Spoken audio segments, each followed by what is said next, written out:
There we go. If you don't want to be on screen, that's fine. Just turn your camera off. That's great. Any questions for the group, any of our speakers?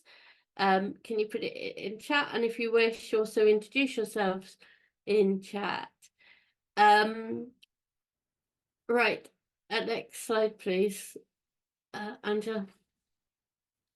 So I'm Sammy. I am the autistic project worker on the Your Voice network, which we will introduce a little bit in a moment. And my colleague Debbie, do you want to introduce yourself? No, I was just looking at those pictures and we've both had our haircuts since then. So I'm the one on the left. I'm Debbie. I am the Research Health and Wellbeing Manager for Inclusion Gloucestershire, and as part of that I manage the Your Voice team. I just wanted to say thank you to everybody for coming today. We had a lot of people sign up, which is really fantastic, and the vast majority of people who signed up are autistic people, which is fantastic. That's exactly what we wanted this to be, a day that is for autistic people and run by autistic people. And with that in mind, I wanted to just, I don't want to have rules for the day, but what I thought would be nice is for people to keep in their head the words kindness and community as we go through the day, because this is a day about building community, finding out about networks, and we want it to be a safe and inclusive space for everyone. So thank you for coming, and I hope you enjoy the day. And I can see there's a few questions in chat about the video being shared.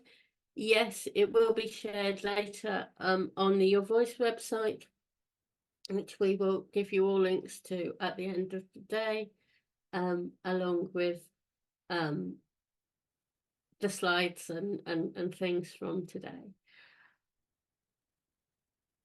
Next slide, please, Angela. Angela is from the NHS, who are helping us, supporting us today with the technical side. So you may hear us say that a couple of times, and she will be helping with the feedback session later on. So this is the agenda for the day, which I'm hoping you've all got. We've tried to have some breaks, and hopefully it's not too heavy going. There's going to be a few videos of more joyful side of being autistic as well. Yeah. So next slide, please.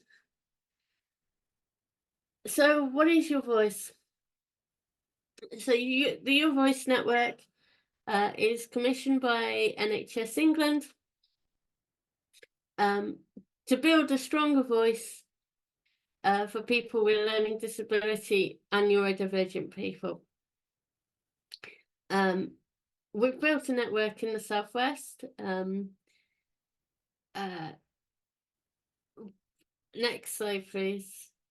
It's run by Inclusion Gloucestershire. So who are you, Inclusion Gloucestershire? We are a all-age, all-disability user-led organisation in Gloucestershire. And we aim to break down those barriers for disabled people. Your Voice, however, covers the whole of the Southwest, from Cheltenham and Tewkesbury right down to the very tip of Cornwall, and Dorset, and over across to Wiltshire as well. So yeah, we take it's a big, diverse area. And I'm aware that there are some people from out of area. You are welcome.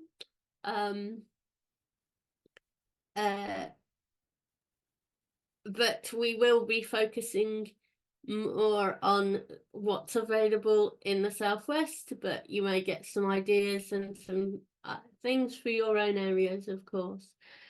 So next slide, please.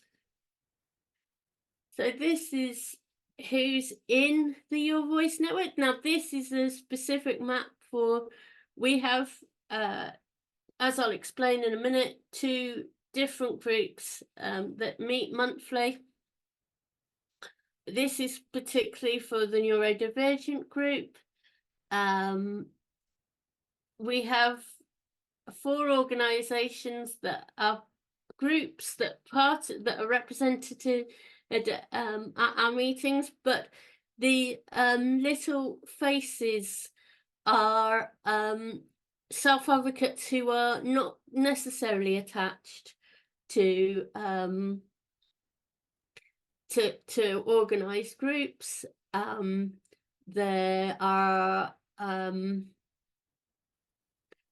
in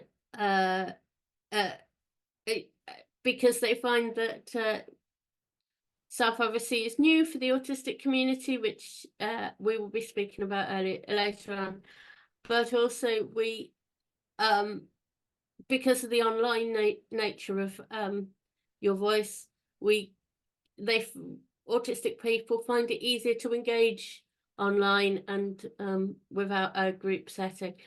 If there are anybody from some of those areas where there isn't a group or a face, then please do let us know about groups or self-advocates that we could engage with.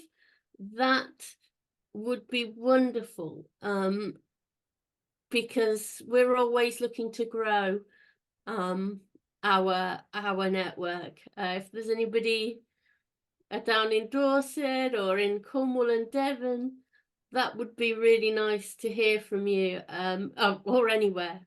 Next slide, please.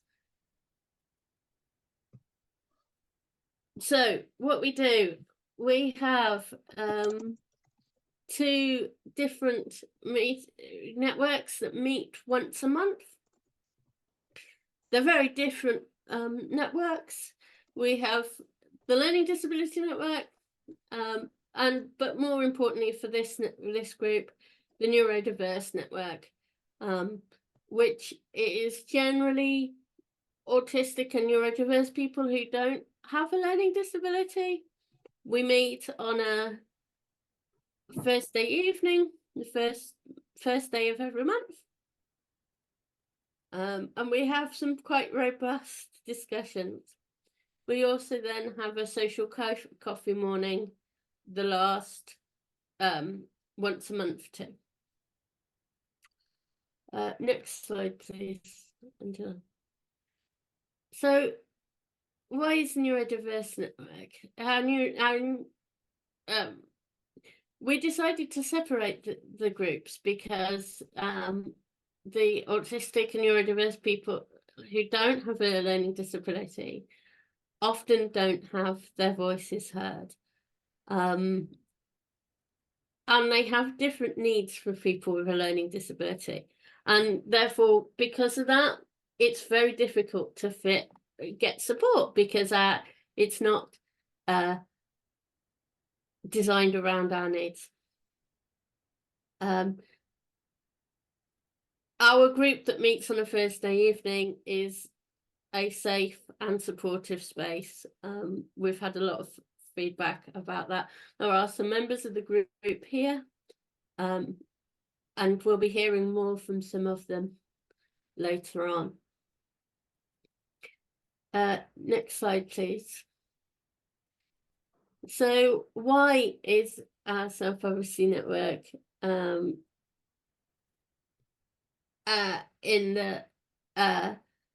important? Because self-advocacy is new to the autistic community, and so many people fall through the gaps, and therefore they don't get support.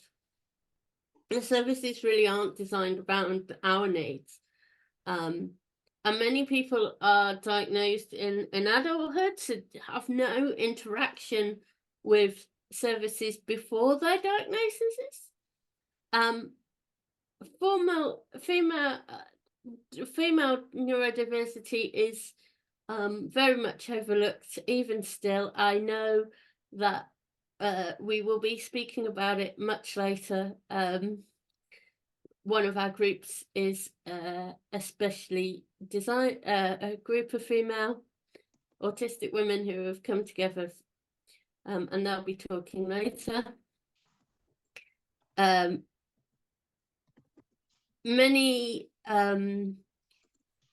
Many people get wrong diagnoses of depression, anxiety, personality disorders before autism. The suicide rates in autistic people are especially high, and that means that our voice does need to be heard and those changes made, and that's what our aim is. Next slide, please.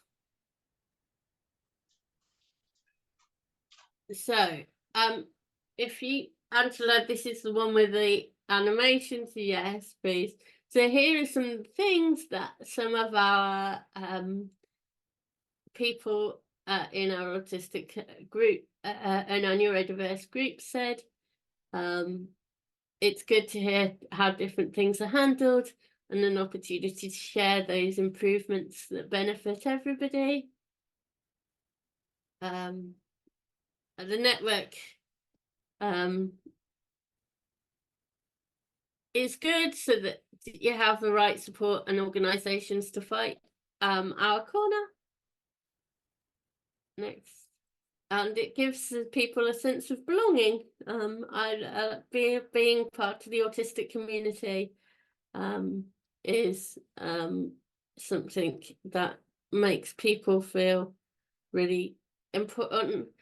And a lot of people just said that our meeting was something that they look forward to. Next question, next slide, please. So,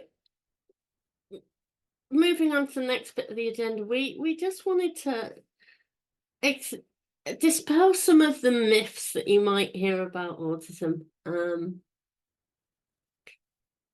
And me and a couple of people from the network have got a few things that tell us a bit about how true and untrue some of these myths are. So one, that everybody's a little bit autistic, aren't they? I'm sure everybody's heard that. And the experts, the medical professionals and diagnosis criteria are fixed. There are plenty, and there is plenty of help for autistic people. That you might find is not true, and you might find that all people on the autistic spectrum are either have exceptional abilities, or everybody has a learning disability. Again, I think there's a range of people. Autistic people don't have empathy, and only boys and men are affected by autism. So next slide, please. So the first myth, everybody's a little bit autistic. Well, quite simply, the truth is no. While everybody may have quirks and foibles, that just simply isn't enough to be identified as autistic. Autism is a lifelong neurodevelopmental condition that creates very real barriers. Saying that everybody's a little bit autistic is minimalizing to those who face very real barriers and positives about being autistic. It's really hard to hear everybody say, "Oh, everybody's a bit autistic," and you don't really understand how difficult or different our lives are. Next slide, please. So it comes from the belief that the autistic spectrum is linear. And at one end, so there's people who are a little bit autistic, and the other, there's more traditional autism. However, being autistic is more like a colour wheel, as you can see on the right there. It's built up of different facets, and everybody's skills and facets will be different, making up a spiky profile, as it's called. I know that's going to be mentioned again later. And also those skills and facets can fluctuate depending on the day, the situation, and the emotional and environmental inputs into the situation. Next slide, please.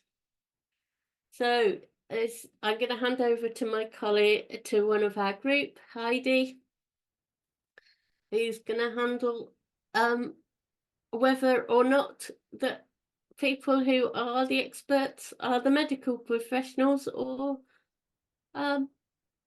people with lived experience. Next slide, and Heidi, good morning. Good morning. Hello, everybody.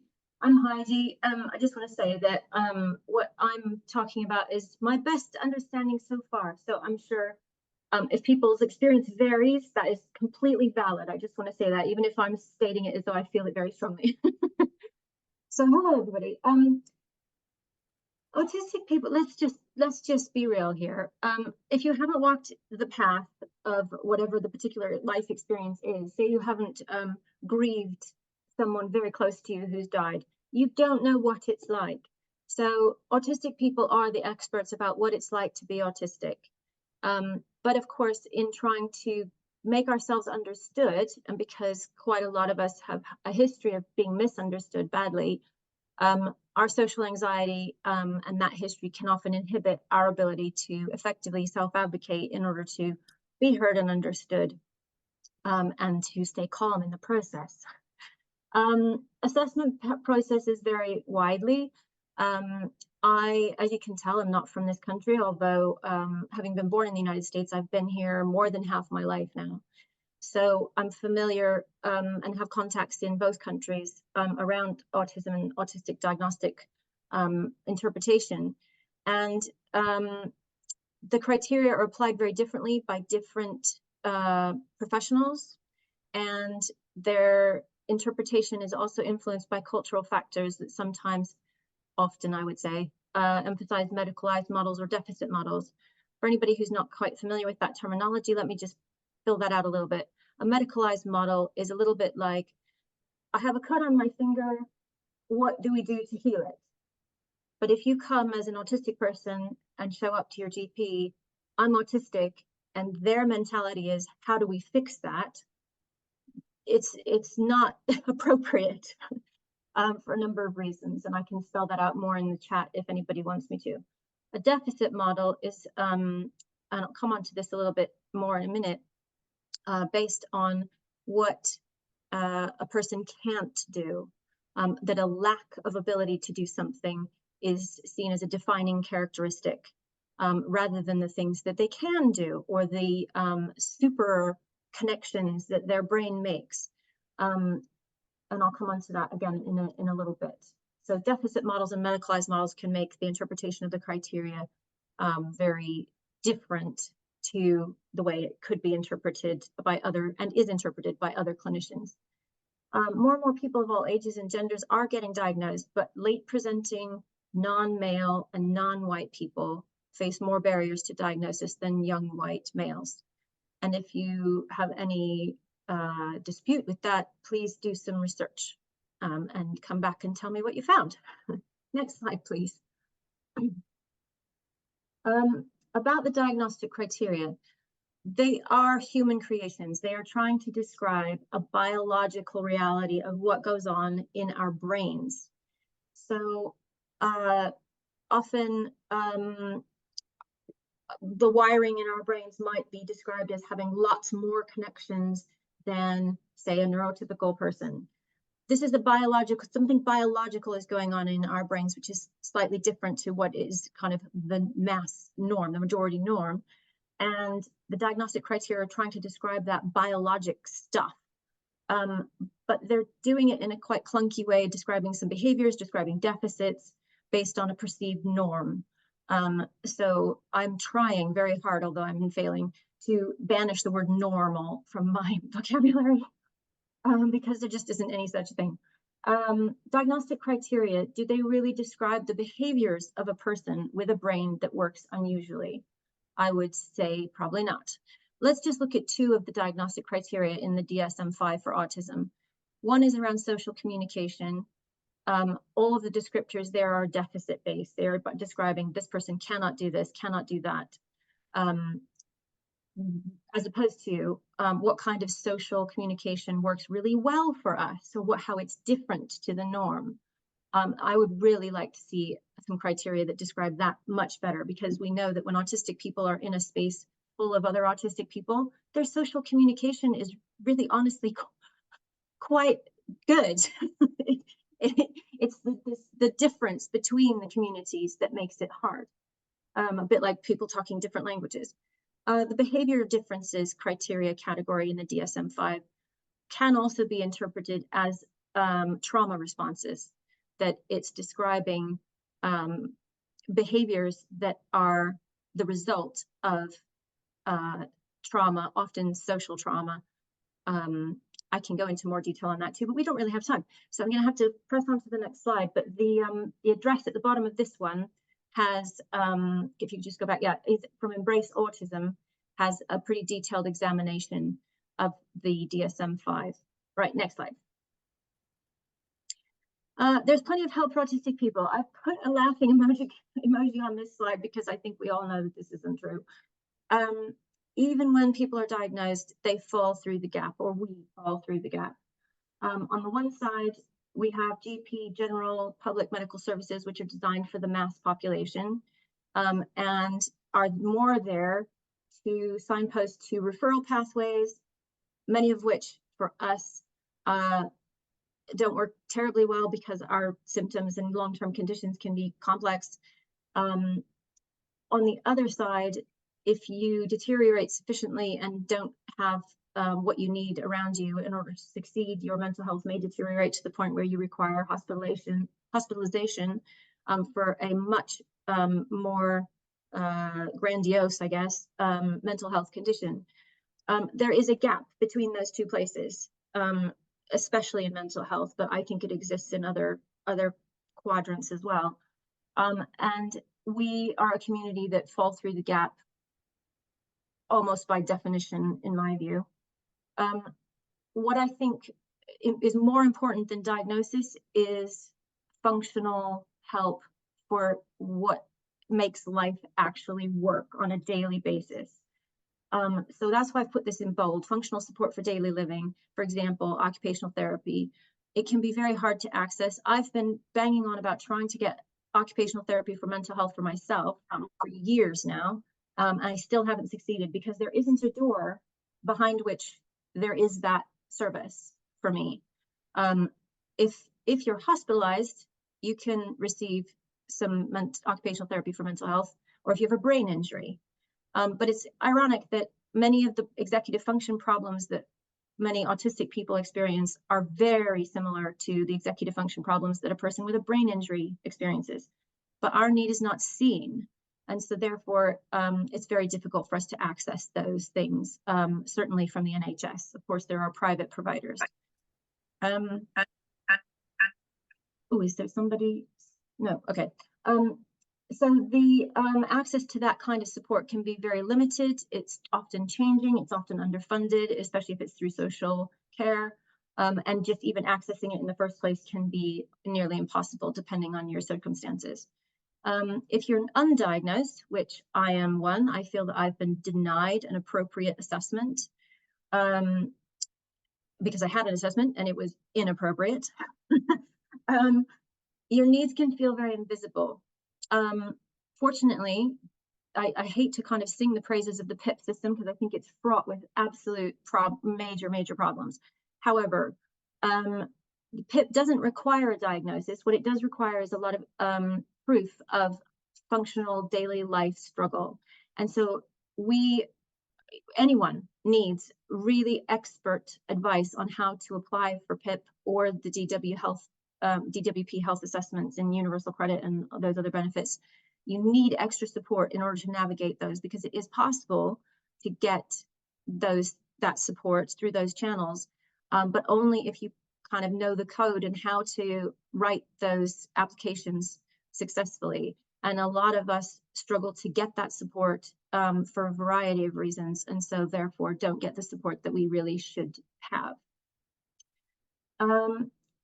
Also, when you've finally come to understand yourself as autistic, some of us might have been diagnosed in childhood, but many of us are identifying ourselves in older adult time. Stress and life changes while you're adjusting to that new identity can lead to even more layered and misinterpreted health symptoms, health conditions. This can mean that when you're trying to engage with medical services, you end up being labeled as a troublemaker or as too complex, or if you're offered treatment that you feel is inappropriate and you explain why it's inappropriate, it may be that you're not listened to or believed, and then you're told that you are getting, you know, no more help because you didn't engage in what was offered. Let's just remember, but what was offered wasn't going to be helpful. Like if you turned it down because it wasn't appropriate or difficult or was the 15th round of CBT, which is not going to help, then you shouldn't be turned down for help that's appropriate. The problem is the appropriate help is just very hard to come by. Next slide.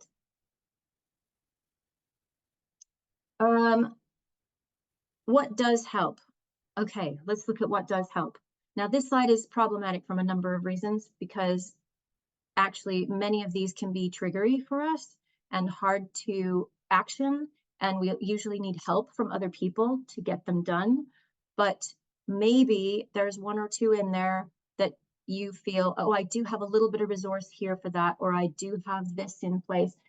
This is just a kind of brainstorming list of what can help, and the more of these kinds of things you can line up, the more the kind of support underneath you will feel like it's kind of in place. So I really feel passionate that having a named GP that you can build a relationship with is absolutely essential. That doesn't mean they're going to understand everything that you tell them. That doesn't mean they're going to be able to even help with most of it. But at least if you have someone you can talk to about your health needs, and they're going to listen to you and do what they can, that is a much better scenario than feeling that just entering GP services is even possible, because it's hard to get to see one, and also that being kind of pushed from pillar to post to different people doesn't work for us. It just leads to lots and lots and lots and lots of layers of misunderstanding, and we then feel disenfranchised from even engaging with medical services, which is a known fact, that we are disenfranchised as a group generally. However, it is possible, not necessarily in every single surgery or whatever, but you can try a new person, ask the receptionist to book you with the person who seems to their knowledge to be the most sympathetic.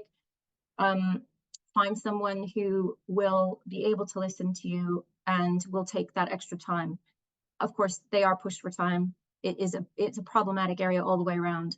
But if you can possibly get someone to work with you on that basis, it will really help. GP surgeries also have social prescribers now. They have more time and they're able to listen more, and they are looking for more practical solutions to increase health and well-being. You got to try them out and see how they are. That's the only way to know if they're going to work for you. Some GP surgeries, I'm hoping it's most by now, but I don't really know for sure. Some GP surgeries have mental health nurses now. Ask your surgery if they have a mental health nurse, especially, well, obviously, if you have any mental health concerns, and please try to talk to that person. That can be a way in to better mental health services, because the gap I was describing, that mental health nurse is the one person who sits between the gap a little bit. to understand that. Yeah, apologies if I'm talking fast. I can see some of the chat going past. Also, having support from housing association support workers is a real benefit. It's taken me, I'm going to jump to my last point, which is persistence. I've tried several times. It took me about 5 attempts to convince my housing association that I needed support, and they finally sent someone out to me to meet me, and then they realized, oh, you really do need support. Okay, now we can probably start this relationship properly. So persistence does pay off. Also, citizens advice and disability rights charities can help with benefits and disability payment applications. A counselor or therapist, if you have anybody like that. And of course, friends or family members who you feel you can trust and can help you, but you've kind of got to decide who can help you with what, which can also be tricky. The government has some funded support schemes. There are work coaches and projects set up to support people into work. Quite often, well, I've been seeing people like that for a couple of years. Unfortunately, the projects are very short term. Their funding runs out. It's not ideal for people like us who need consistency and one person to talk to, but it is someone. I have not been looking for work during that entire time. So you can use those services for journeying toward better situation for your overall picture and well-being, so that maybe in the future you might be able to do some sort of work. They're there to help you on that pathway. Also, having your records and your evidence really robustly mapped out will help massively with everything. That paper trail is not easy to make, but the more you can have evidence for what is really going on with you, the better all that stuff will be. And you can create some of that evidence for yourself, or get help to create it. Peer support, wherever you can find it, in person, online, in condition-specific groups. I know we have representatives from a couple of those type groups here today, like Autistic in Bristol, which specializes in helping females. Ideally, a facilitated group, as that seems to work best. And I've already covered about persistence, so next slide is not for me. I'm handing over. So I'll be back in a little while with another one. So, Mark, I shall hand over to you. Okay. Good morning. I could probably talk about this all day, so I try to keep it reasonably brief.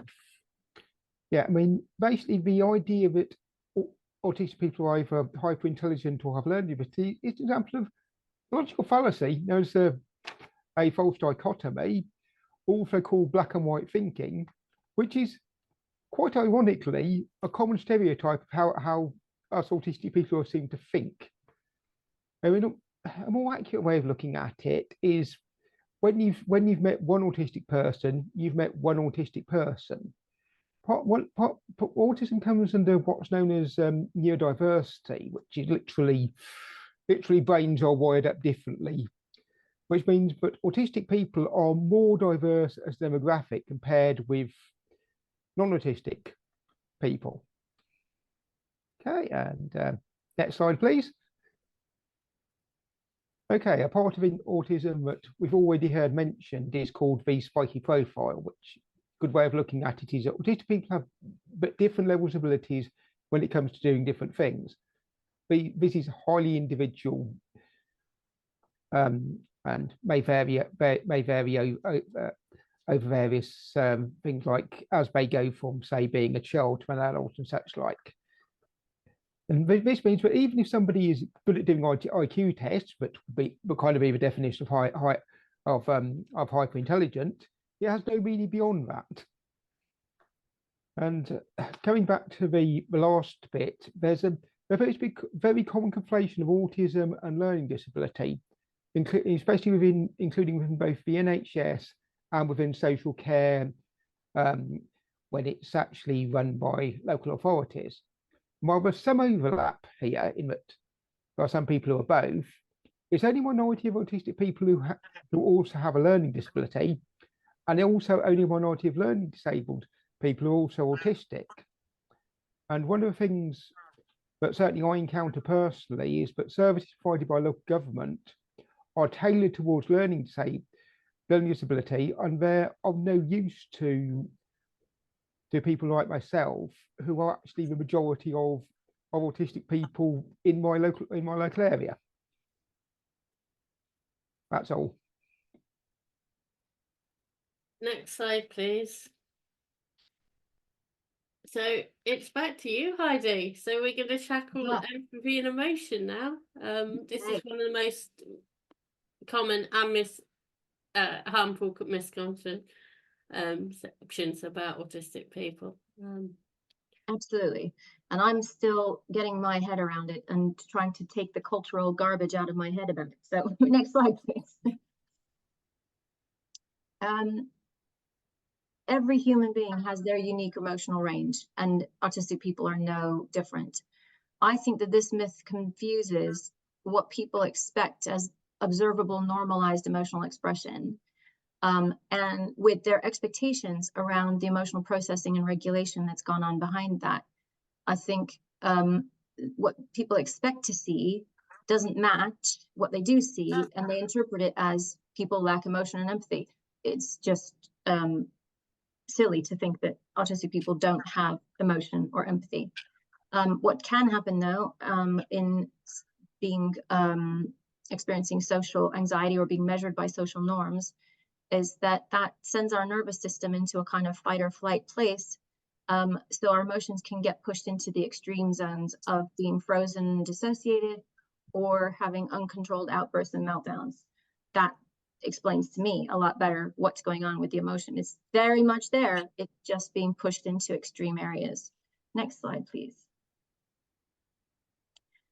So let's talk about a few autistic norms around emotion. And again, my caveat, if you disagree with anything, you are very free to. We have a lot of learned behavior often to hide or cover or mask our emotion, because we've been taught that it's socially different, and so therefore we don't feel secure in showing it. It doesn't feel safe. We can often feel overwhelmed at the strength of an emotion because it can feel very strong, and we can feel many things at once, which can be very hard to tease apart. Because if somebody asks, well, what are you feeling? Like, where do you start? I can be feeling 7 things at once and find it very hard to figure out how to answer that question. And that leads to the next one, which is a sense of not being able to verbalize feelings. Sometimes because understanding distinct emotions is very hard. And that is an actual condition about not being able to label emotions properly, which I can't remember. If somebody has the word for that, please put it in the chat, because there is a word for that. Finding the words to try to describe the complexity of feelings going on can be almost impossible, especially when verbal processing is part of the difficulty of how your particular version of autism is expressing itself. Then we can have fear and anxiety over the top, as from being measured by normalized social norms, which means that the emotions are getting layered on top of each other. You first got the first layer of all the kind of emotions that are actually happening. Then you've got this fear and anxiety on top of that as well. And then probably something else has happened in the meantime, which is going to add new feelings. And just the feelings are just absolutely layering on top of each other at a pace that we can't keep up with. Well, no human would be able to keep up with, frankly. This leads our nervous systems to being on alert all the time. If you've done any study in the new stuff coming out now about vagus nerves, and all the things about kind of nervous system regulation, which I think is really appropriate for our community. We've got a red zone where our nervous system is on fight or flight, or we've got a cold zone, cool blue zone, where we're at rest, we're in recovery, or in some cases frozen, dissociated. And the middle zone, in the green zone, that's where the healthy emotional processing happens, when we're calm, grounded, feeling safe. For many of us, it's so rare for us to experience feeling like we're in the green zone, that we don't have the bandwidth to do healthy emotional processing for the average amount of emotions that a human being would be having. Instead, we've got maybe more happening at once and in layers that we can't quite pick apart. So it doesn't it just goes without saying that we just don't have the bandwidth for healthy emotional processing, although we can learn more skills in that area with support. Our parenting strategies, our parents grew up in a particular cultural norm space, and their parenting strategies, which they will have kind of imprinted from their childhood, are culturally influenced. So any soothing strategies that they try with us as their autistic children may or may not work, because what works for most children may not work effectively for an autistic child. And this then means that our sense of soothing or feeling safe in our childhood can be quite messed up, leading to adulthood of not feeling safe most of the time. So this obviously leads to some underdeveloped skills in the emotional processing area, and can then lead to a buildup of unprocessed emotion, which then leads very firmly, if anybody's read The Body Keeps the Score and other books similar, that the body stores up this trapped emotion and it expresses itself down the line, and can lead to difficulties in health, dietary intolerances, long-term conditions, comorbidities, complex trauma. I know someone in the chat has mentioned, as well as a lot of physical, much more physical things like fibromyalgia, et cetera, et cetera. Next slide, please. Yes, absolutely, genetic link. I've just seen in the chat. Some things about empathy. Empathy is complex. I looked for a while to find what I felt was a really strong breakdown of empathy, and this is the one that I found the most helpful. And the website is there at the bottom. 6 types of empathy described here. I think we're probably running short on time, so grab your phone and take a photo of this slide is my advice, because it's silly to think that we have no empathy. I think all human beings probably have some capacity to express some of these kinds of empathy, but it's very possible that as autistic people, some of our empathy skills get masked or hidden or are underdeveloped for various reasons. So some of these may come out more, like the affective mirroring other people's emotions. That's a really classic masking expression, where our cognitive empathy of understanding other people's perspectives in a given situation may be very cloudy and difficult, and that is one of the markers in the kind of deficit of the descriptors in the diagnostic criteria, for understandable reasons. But it doesn't mean that we never have cognitive empathy. We absolutely can have cognitive empathy, and it may from one time to another be right on the money or a bit off the mark, just like every other human being. So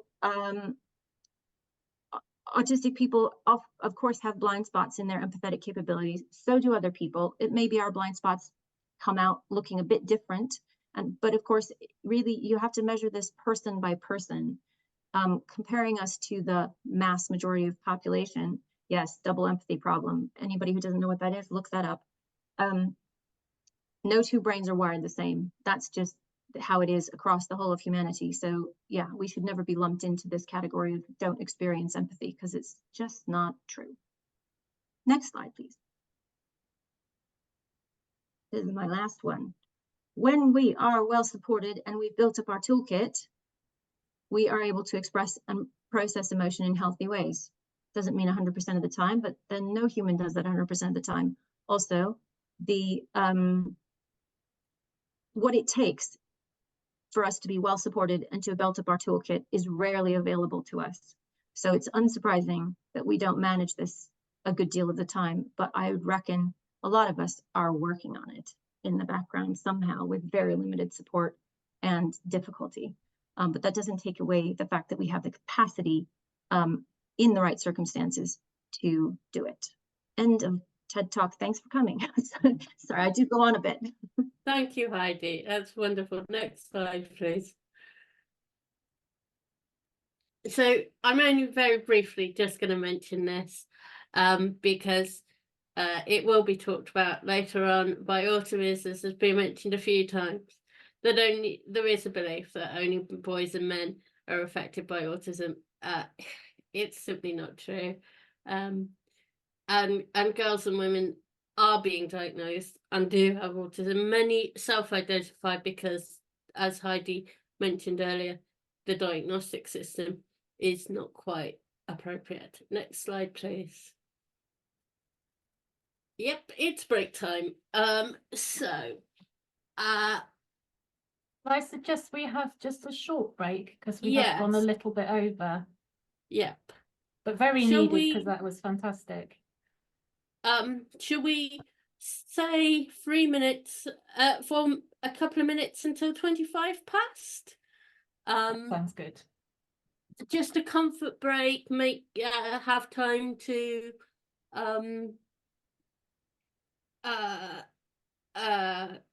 make a cup of tea or get some biscuits or something.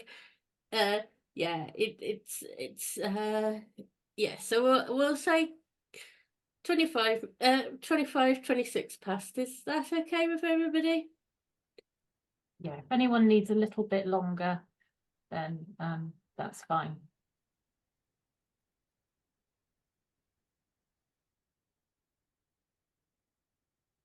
Thank you, Heidi. Yes, you deserve your biscuits.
If we say 1 more minute, that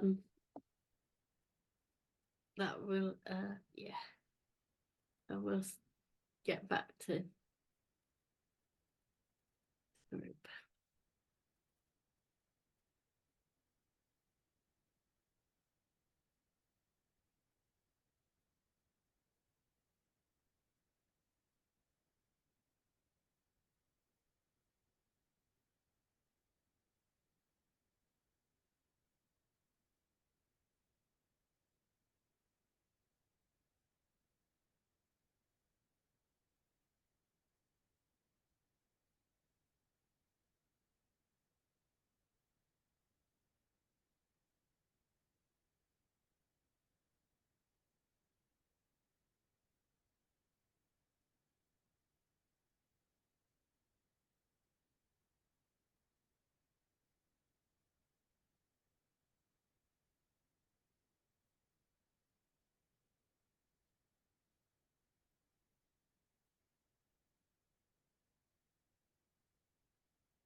Okay then, if everybody is ready for us,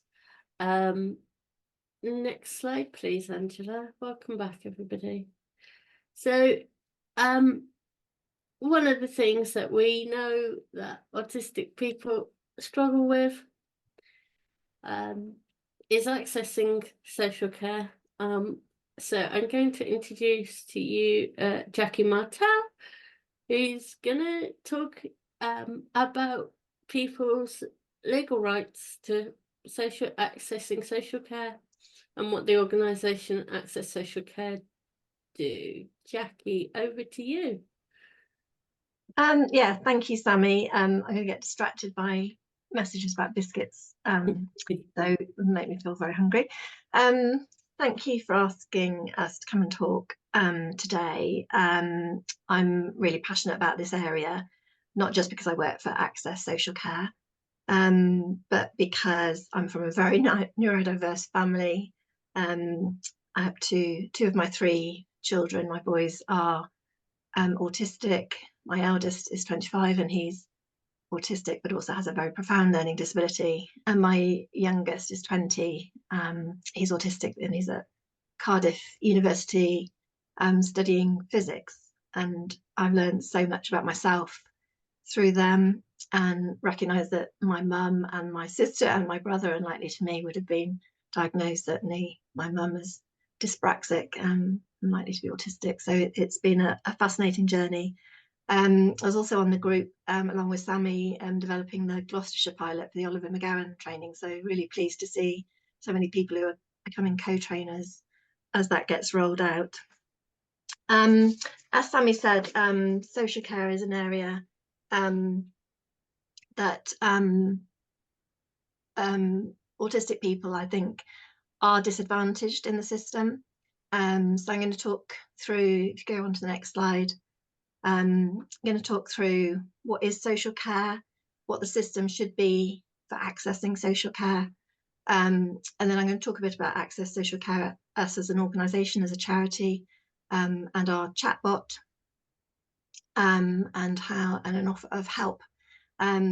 So I'm sure, next slide please, I'm sure many of you will have images of old people in care homes or people in wheelchairs being pushed to the shops when you think about social care. But the Care Act that came out in 2014 is so much more than that. It was a very empowering piece of law, which said that life should be about your well-being, and that people should have a right to a rich and fulfilling life, not just being fed, watered, kept safe.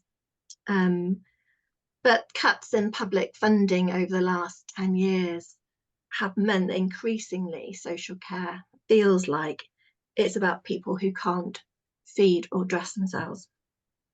But the law says differently, and I'm hoping to inform you about what your rights are, and what your rights are to have a really appropriate assessment. Next slide please. I'm going to skip this video, and if you go to the next slide. The key parts of an assessment and decision about whether you're entitled to social care funded by the local authority is 4 stages. So assessment, eligibility, can you have funded care or not, charging, and care and support planning. So we're going to run through those, and at each point going to talk about obviously what we've learned in our work where autistic people might be disadvantaged. So if you go on to the next slide. Stage 1 is about the local authorities, and this is all local authorities. I'm based up in Gloucestershire, but this is the national situation. Local authorities call things different things and have different team names and those sorts of things, but the law applies to everyone equally. So they have a duty, and a duty is the highest insistence in law. They either have a duty or a power. A power means that they can do something. A duty means they must do it. And they must offer an assessment to any adult with what's called the appearance of need for care and support. And that's regardless of funds, and that's regardless of a diagnosis. I'm going to use some of the legal words in this presentation, hopefully always explain them, just so that, because the local authorities will use these back to you. So appearance of need is what is in the Act, and that means just anybody who looks like they're struggling to have a fulfilled life, for whatever reason. So it's a very low bar. But I know in Gloucestershire, some people have been told you can make a sandwich and brush your teeth, so you're not entitled to an assessment even, and that is not true. The reason, regardless of funds, if somebody has over £23,000 in savings, for example, you will not get funded social care from the state, but you're still entitled to that assessment because it could be a useful exercise and tool in itself. A social worker sitting and talking with you about what you want to achieve in life, where the barriers are, what your needs are, those sorts of things, and looking at what might help you. I think Heidi mentioned the OT assessment and things. You know, those sorts of assessments sometimes can be helpful to look for solutions to something, even if you don't need somebody to pay for them ultimately.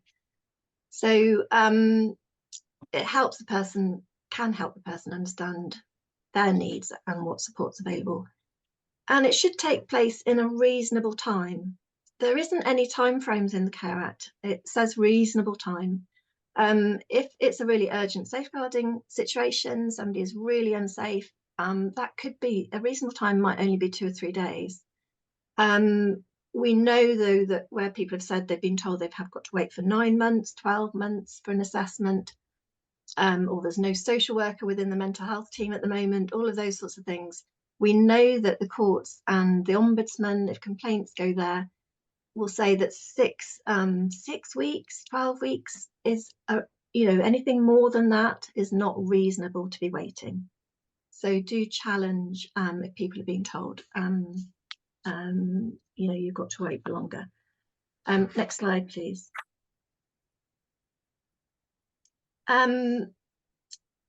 So the assessment, again, just to dispel some myths about that, an assessment is somebody coming out. They may not be a social worker, they may be a social care assessor, and talking to you and asking you questions. They may start by saying what's important to you and that sort of thing, but they should be focusing on the positives and what you want to achieve, but they should be asking you what your needs are. And I know that sounds like you're tipping into a deficit model, but what do you need in order to achieve a good life, and what support do you need? And hopefully this presentation will help you see the breadth of things that they should be asking you about. So next slide. The assessments must be person-centered. They must be all about you. They shouldn't be saying autistic people go and use this service, or autistic people can do this or that, or can't do this. You know, it has to be about you. It should be focusing on prevention, stopping needs increasing or reducing needs. And it should take account of fluctuating or changing needs. And I know this is a really important one. I know my son can do various things completely independently at times. If he's very stressed or other stuff's going on in his life, he can't achieve the same level of independence. And it's really important to flag up that they need to consider those fluctuating needs. They can't say, oh, over half the time you can manage, so therefore we won't consider it. It must be carried out by a properly qualified assessor. So they might not be a social worker, they might be trained to assess, but they have to be able to show that they have knowledge and experience in autism if they're doing your assessment. The Autism Act also reinforces this, but in the Care Act it states that. So if somebody has dementia, the person should have an understanding of dementia. If they have a brain injury, I know there's another area which is great difficulty in getting somebody who's got the understanding of brain injury. It must be a qualified assessor. There are specific assessments, specialist assessments needed for somebody who has a dual sensory impairment. And I see you just put about the Equality Act. Yes, the Equality Act covers this as well.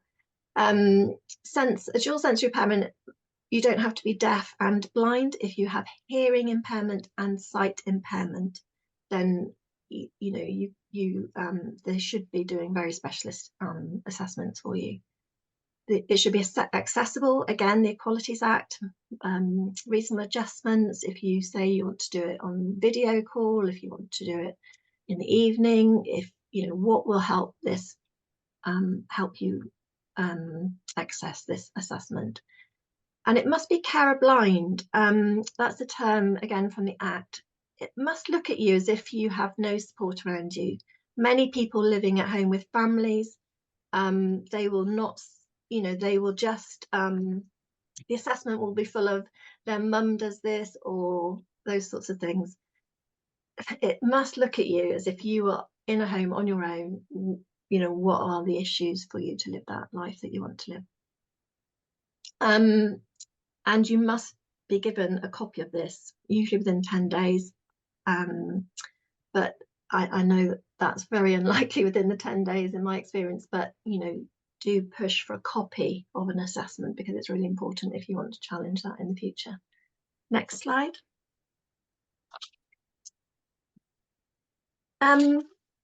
Eligibility.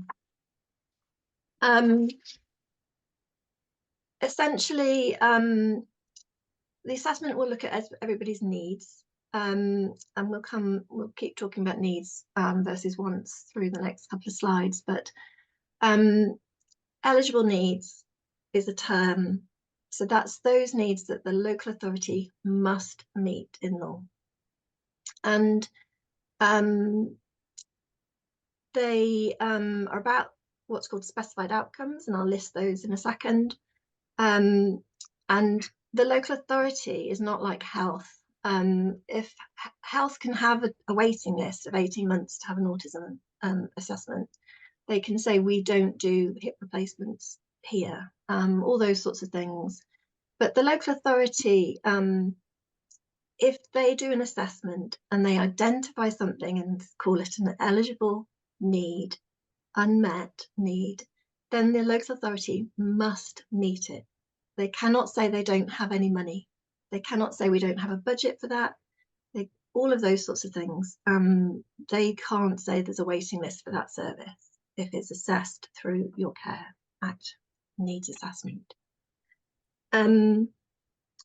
But it does come down to needs versus wants, and it's very important sometimes to explain where something is important for you and there's an impact of not having it rather than it being a want.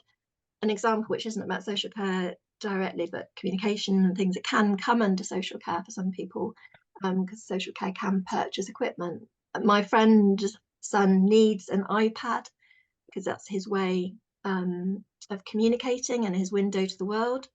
And it can't be another tablet because that's what he's grown up using, and it has to be that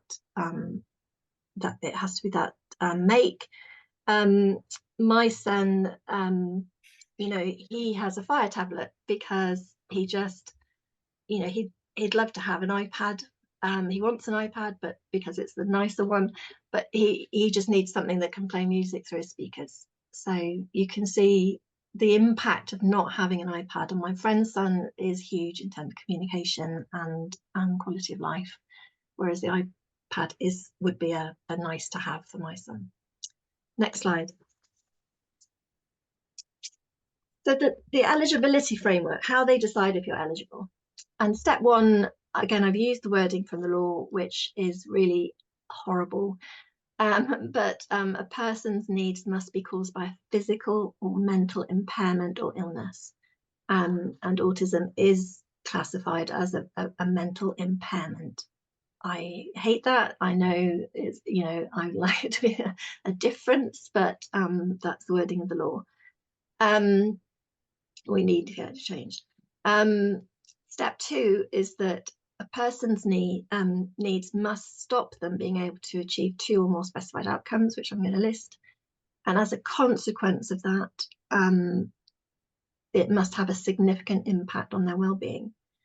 So the significant impact is the only place where a measure is put on that. It doesn't say you have to be very autistic or very disabled, or you have to be under secondary mental health services or anything. It's an impairment mental or physical impairment. It's a very low bar, that first step. So if we go on to another slide. So these are the 10 specified outcomes. And as I said on the previous slide, if you have difficulty meeting the outcomes of 2 of these areas, then you and that has a significant impact on your well-being, then you are eligible for social care support. If you go to the next slide, I've turned these into pictures. So the areas are managing and maintaining nutrition, personal hygiene, managing toileting needs, being appropriately clothed, being able to make use of the home safely, and maintaining a habitable home environment. And as the first 6. And again, gradually, social care has become more and more about those. But each of these areas, it's not just the physical, part of putting food into your mouth or being able to make a sandwich. Can you go out to the shops? Are you checking sell-by dates? Are you able to understand your own health intolerances? Will you eat if you're left to it, or do you need prompting to eat? Will you forget to eat? Will you be so distracted by yum-yums because of an association with that you won't buy any other food in the shop? All sorts of things. Will going shopping or making choices cause you great anxiety? You might be able to shower and maintain your personal hygiene, but will you do that? Will you need prompting to do it? Those sorts of things are really important. If we go to the next slide. Throughout all of those, managing money isn't a specified outcome on its own, but every single one of the ones before and after rely on people's understanding of money. And again, it's easier to understand with somebody with dementia or a learning disability, where they may not understand the value of the notes and the coins and understand how to pay for something. But it could be, if it's linked to your autism, that you struggle to think about budgets longer term, that you would spend all of your money on your your interests and not have any for your bills, all of those sorts of things. If that's linked to your autism, then they should be considered in an assessment as well. Not like my 20-year-old, where it's just that he wants an old wreck of a Land Rover and all his money's gone on that. So the next slide. The 4 areas of specified outcomes that get forgotten because money's tight at the moment, but are equally important, are around maintaining friendships and family, accessing the community, leisure, transport, anything that other people can do in the community, accessing work, volunteering, training, and also responsibilities that you might have for children. And again, the one around children that very often gets forgotten or pushed back to children's services, but it is in the Care Act that if you need support because of your responsibilities for a child or a grandchild, then that should be considered within your Care Act assessment. So next slide. As I said, if you're being unable to achieve something, again, needs a bit of explanation, then it could be that you're able to do it, but you need prompting. You're able to do it, but it would cause you significant pain, distress, or anxiety to do that. Or it might endanger you or others, or it might take you a lot longer to achieve that. You might be in the shower for 4 hours and therefore unable to do something else without somebody there prompting you that time or something. So all of those things are considered as not being able to achieve something. And again, I think this is often misunderstood around an assessment for an autistic person. Again, because it may well fluctuate, and that at times your anxiety allows you to go out and about and do things, and other times it doesn't. And so, you know, really think about, you know, what unable means in this legal term. Next slide.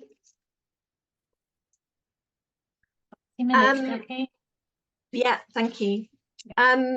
This is just to say that those bottom four, there is no hierarchy. There is no, this is more important than that. You're eligible for support if you're unable to achieve two of those bottom four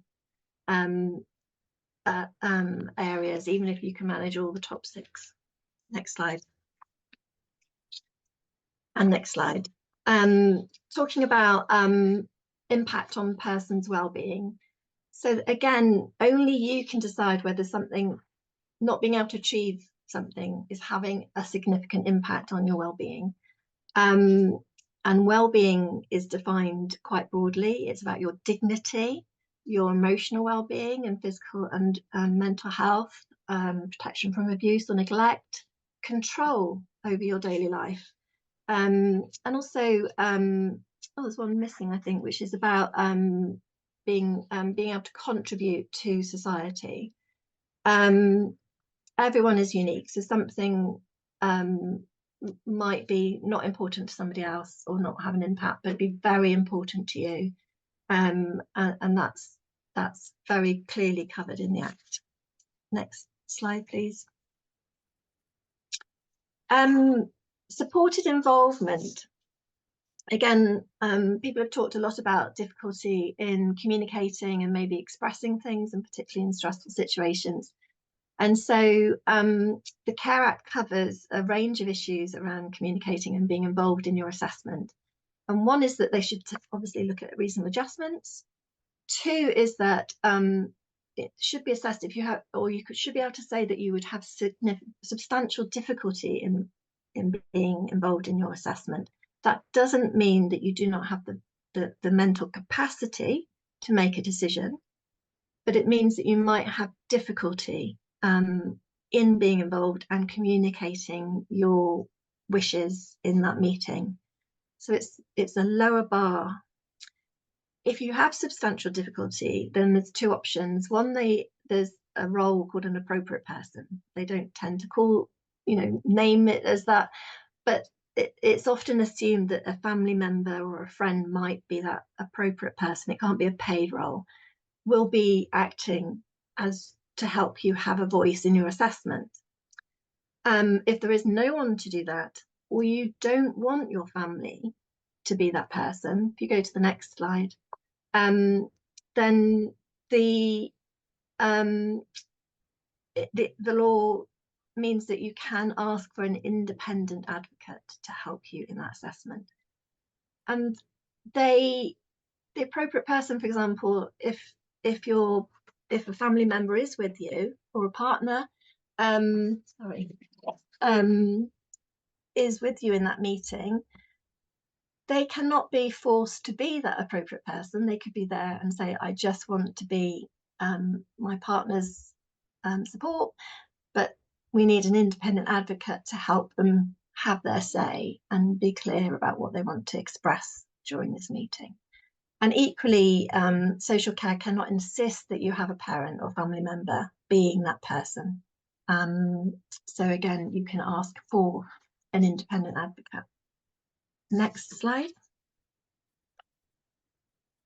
I'm not going to cover charging in this, but they can charge you as a contribution towards your care, and they need, if you have over £23,000 in savings, you will not get funded care. Even if you have no savings and on benefits, then they will look at your outgoings and if you can afford to make a contribution. But every local authority should be looking at that individually. They should be telling you about disability related expenditure, and they should be making sure it's affordable. Next slide. So the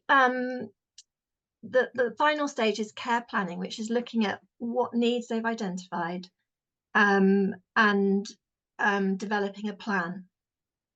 And it can be, again, very often they will, again, do an assessment which identifies someone's needs, but they will just say, your mum's doing this, your mum's doing that, your partner's doing that, you know, we don't need to do anything. But if you go to the next slide, the local authorities cannot assume that any adult will care for any other adult, and that's really difficult. And as a mum, I mean, I would lay down my life for my children, but you know, it's not always the best for a family member to be supporting you that independence. They, you know, I'm really happy now my son's supported, got a really good care team, and I can just be his mum. But also it's your choice. You know, you can't be told that's fine, your mum has to do that, your partner has to do that.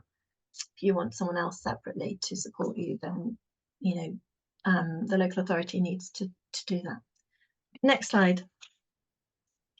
And the next slide.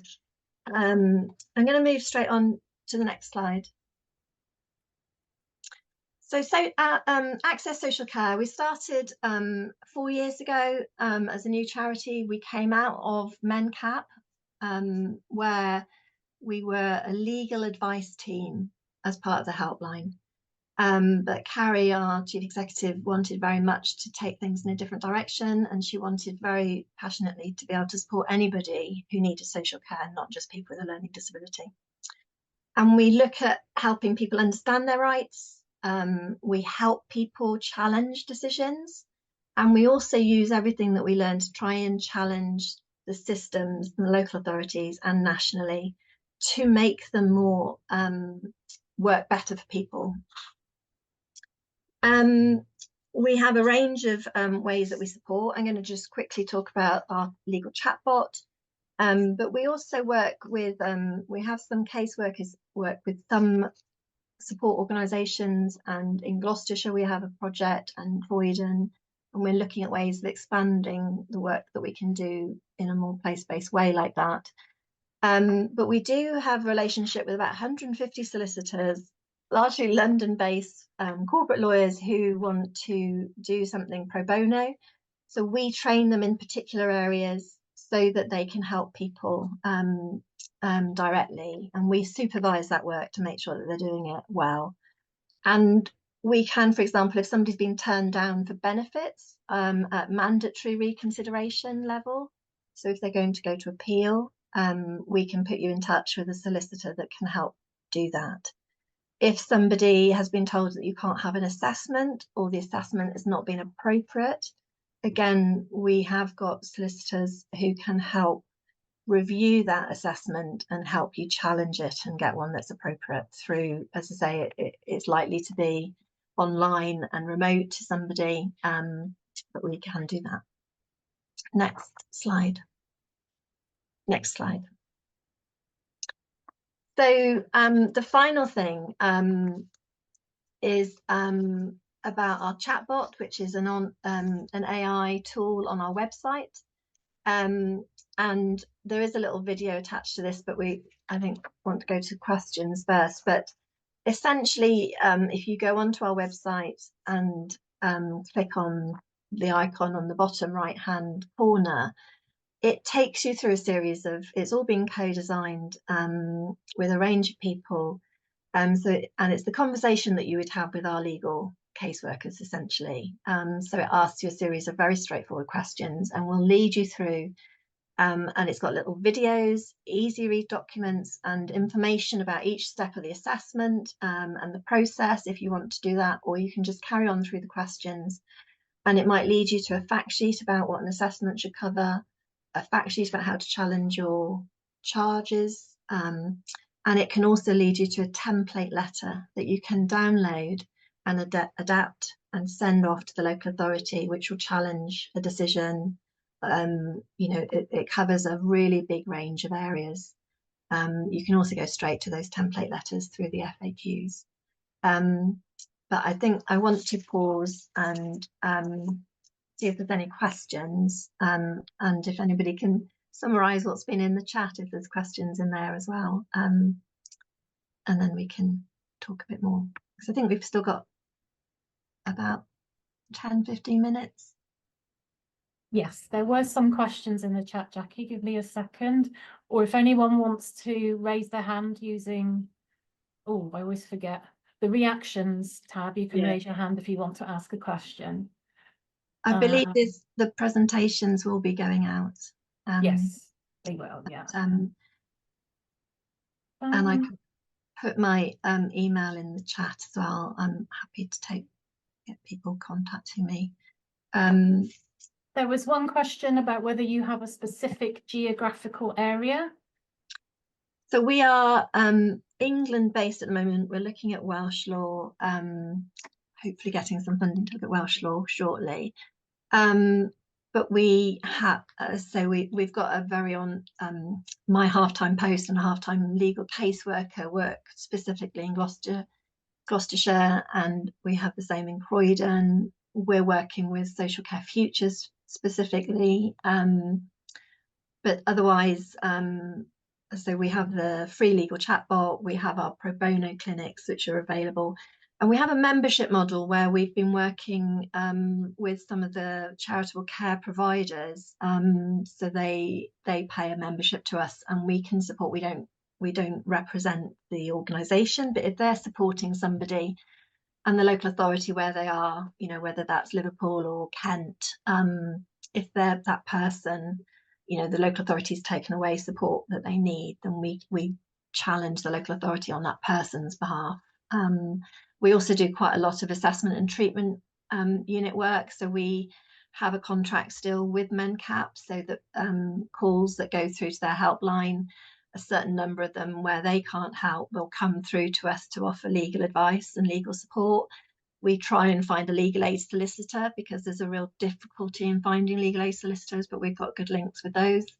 But we also take on specifically, we've got a package of work where we support some people long term when they're in an inpatient unit, to try and help. And we've had quite good successes in supporting people to come out, because the Care Act's so important about, you know, enabling people to have an ordinary life in a home, not a hospital. So yeah, that's, as I say, it's sort of a mixed picture, but we can support people from all over. There's a question a little further back, which is from Rowena. Who ensures that all this is actually done? Because it seems very fair and logical, but I doubt it actually works that way in practice. Even the Equality Act doesn't work in practice, in my experience. And this is much more in depth than that. Absolutely right. And that's why that's our core purpose, I think, is that we know that the law is very good, but without access to justice, it might as well say, you know, it might as well be a script to the Moomins, really. So we recognise that legal aid has been decimated over the last 10 years as well. There's community care legal aid solicitors. It's very difficult to make a career in community care because legal aid has been cut and you don't get paid till the end of the case and all sorts of things.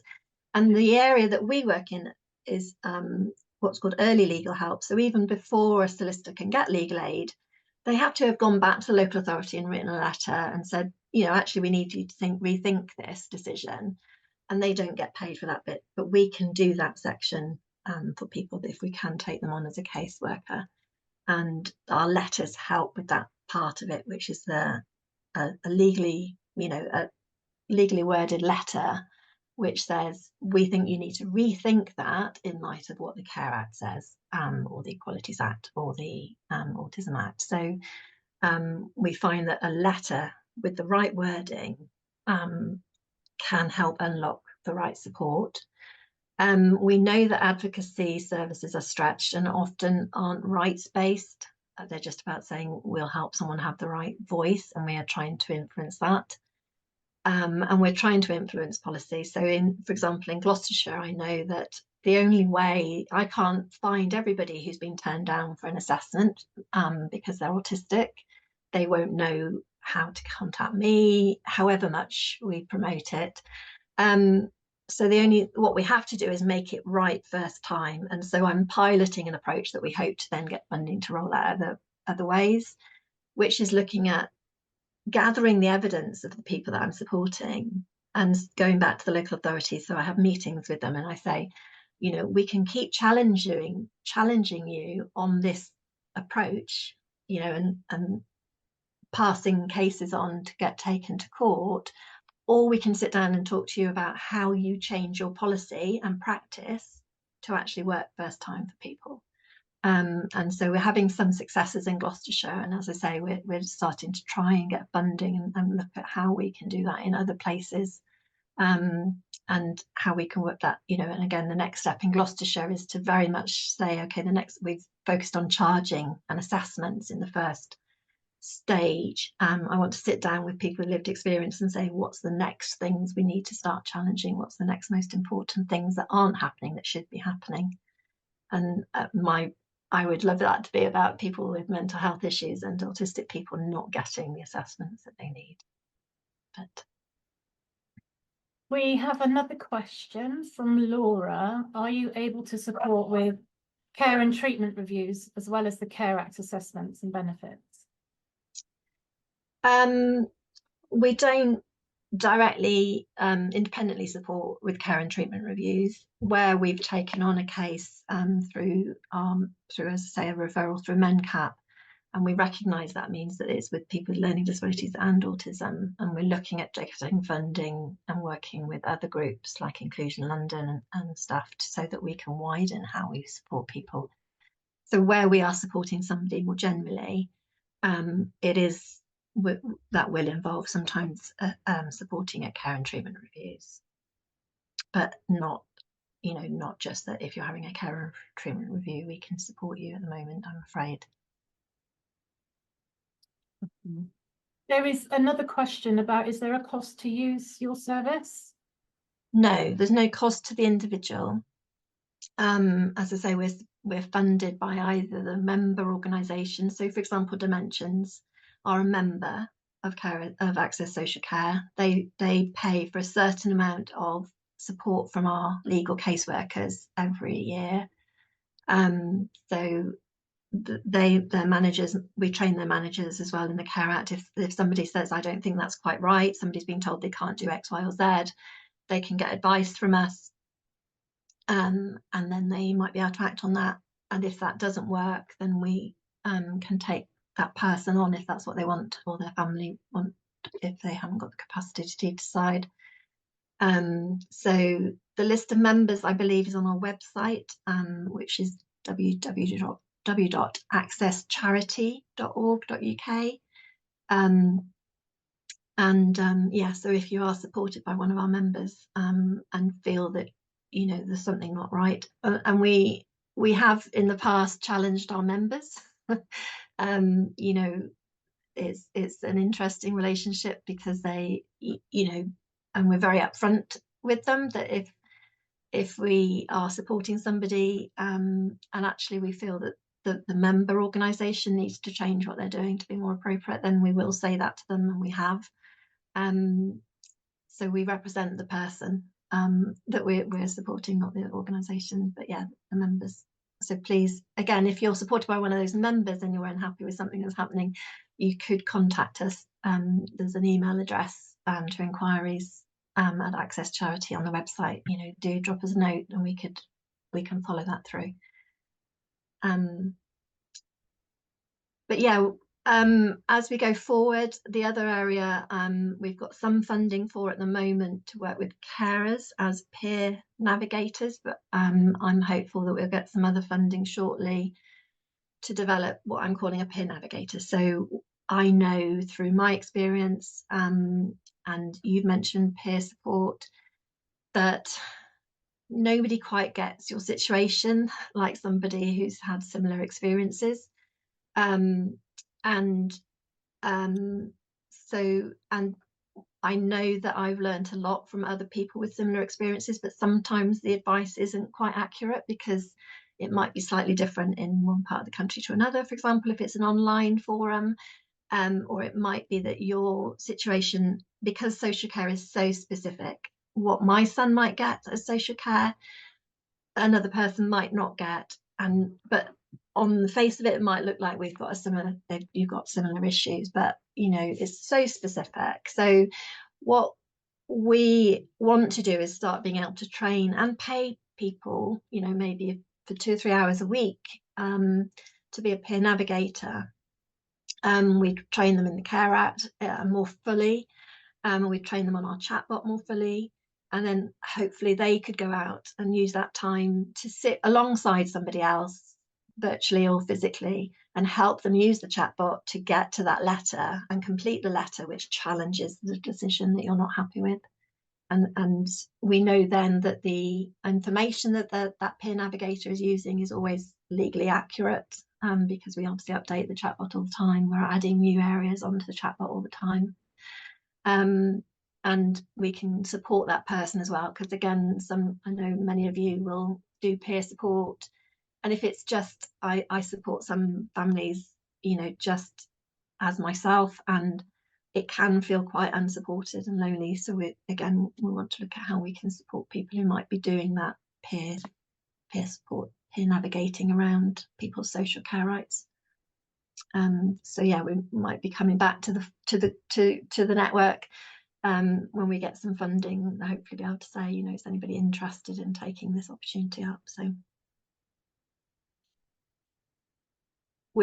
again, my email is on the presentation. I'll put it in the chat, but I would love to hear about other people's experiences. We might not be able to help with them, but again, we're trying to influence nationally as well. So any information about what's not working does help us inform that work. At the moment, we're trying to challenge how they allocate social care budgets around the country, because they're not transparent. So we're taking the department responsible for that to court, and the Information Commissioner's Office to court about them not releasing the information, because we don't feel they're doing it in a way which says there's this number of people with disabilities, this number of autistic people, this demand for social care in this area, so therefore they need a budget of, you know, it seems that, well, they won't tell us how they're allocating it, but there is a disparity around the country about how much money is spent on social care. So we want to understand what the postcode lottery is about. So that's where we work nationally to try and change things. And again, I think we could look at the Autism Act and the Care Act, and again, what's not happening. I think We have someone with their hand up. Robert, you'd like to ask a question? Yeah, can you hear me okay? Yeah.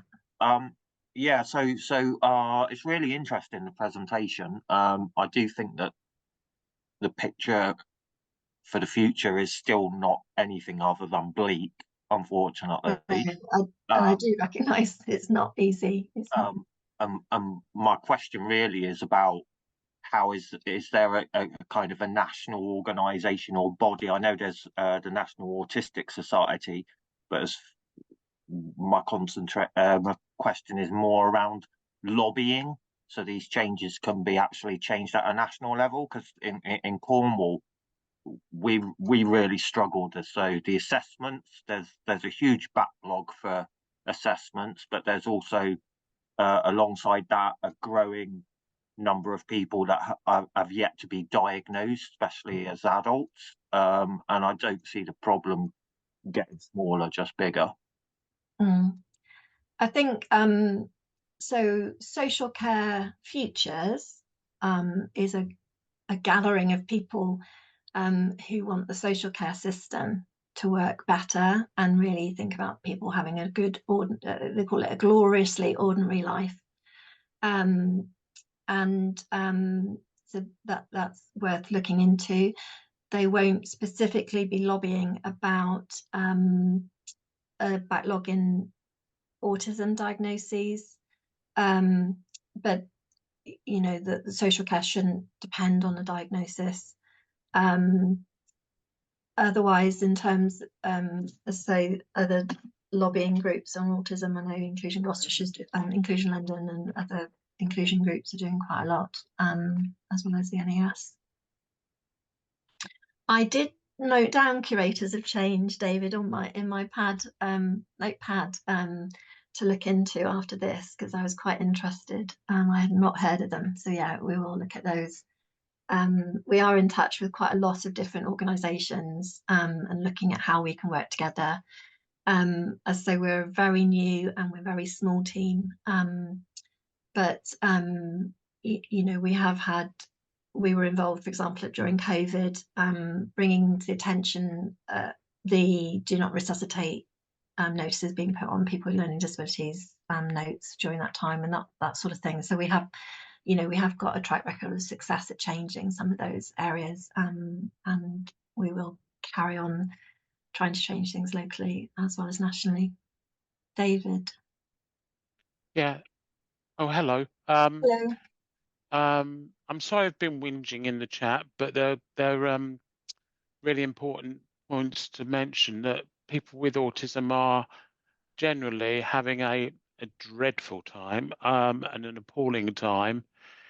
And I'm really impressed with your presentation, and I'm a person with lived experience and I work with curators of change, but I'm one of the people involved with it. But by all means, please do get in contact, because we're involved in an awful lot of work, particularly around social care. We lob it, we stir, but we have quite a few people on there with autism and who are like really kicking.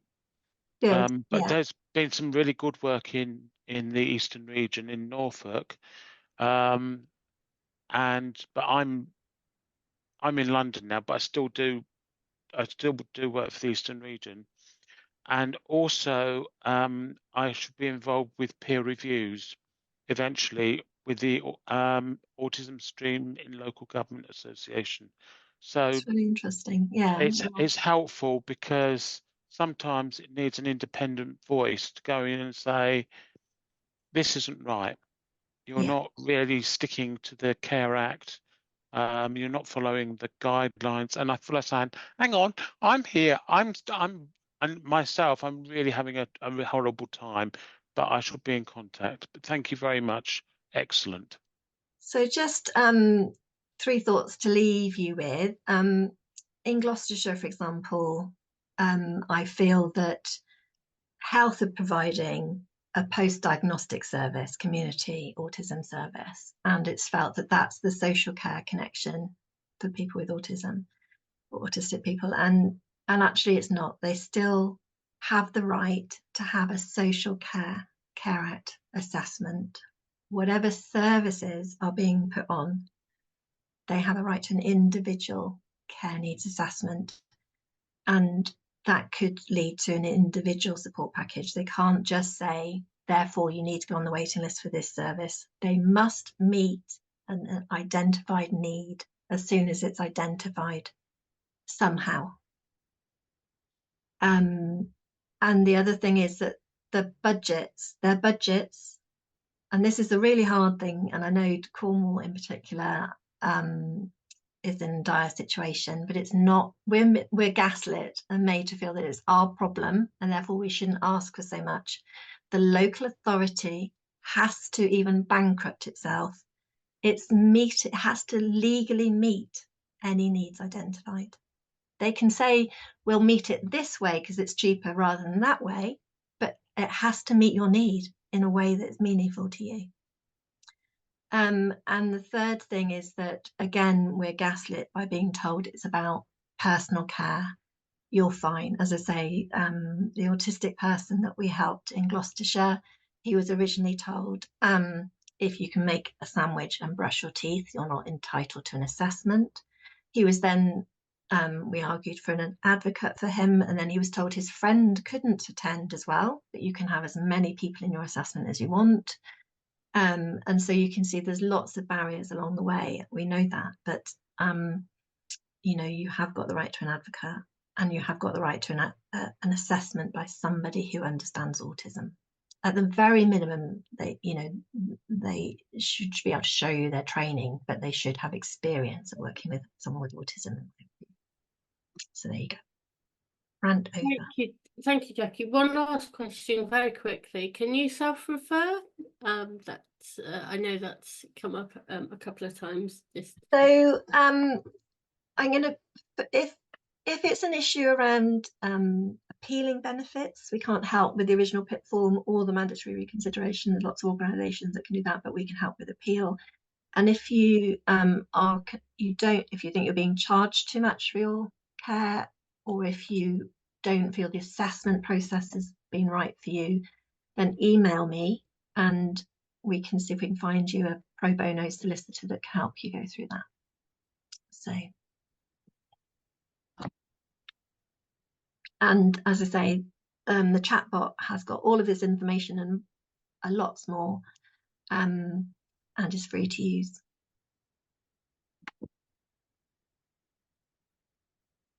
Heidi, you just have your hand up quickly.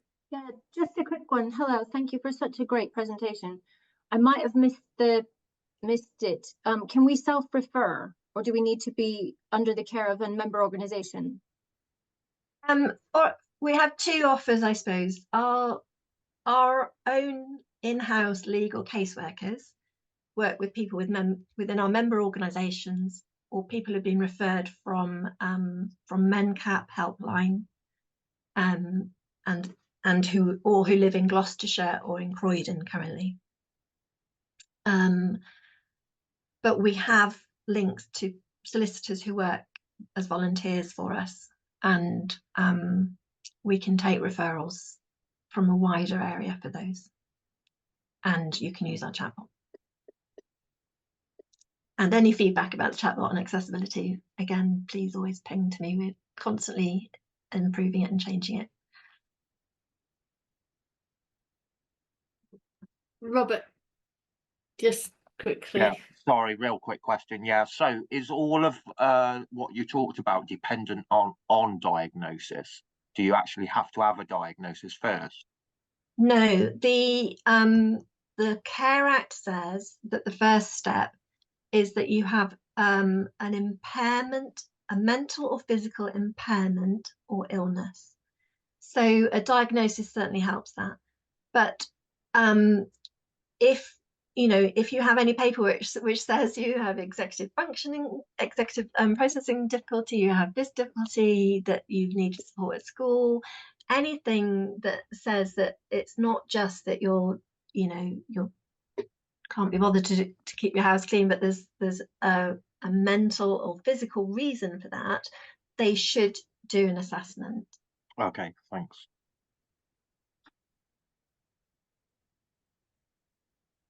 Okay, thank you very much, Jackie. I think we are gonna rearrange our session slightly.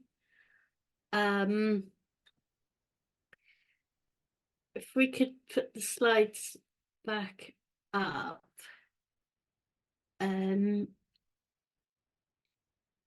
Please, Angela. 1 second, I'll share the screen now with you.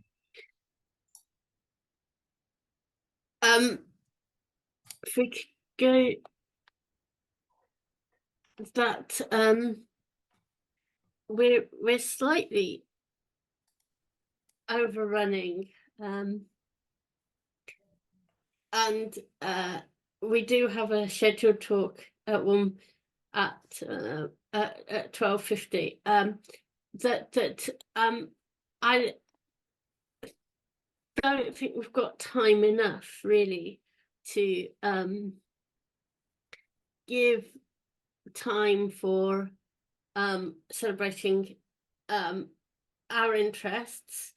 So I'm proposing that we do that before the self-advocacy session this afternoon, to just have a little bit of time to give that the proper time. And therefore I'm going to suggest that we go for lunch now, and we're back in half an hour at 12:45.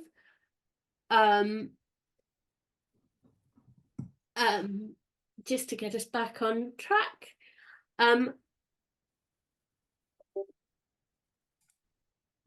going to share my screen now. Because what I want to share is I'm aware that this morning has been a little bit heavy. And I did say that we would celebrate some of the more cheerful things of autism and being autistic. So I am going to share with you this little presentation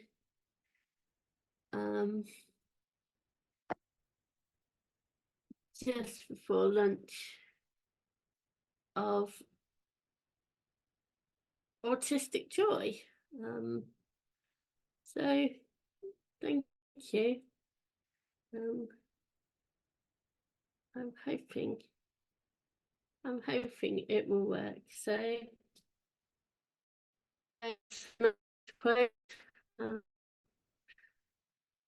Autistic Joy can be seen as a form of self-advocacy. Autistic self-advocacy influenced through the joy of the true act of resistance.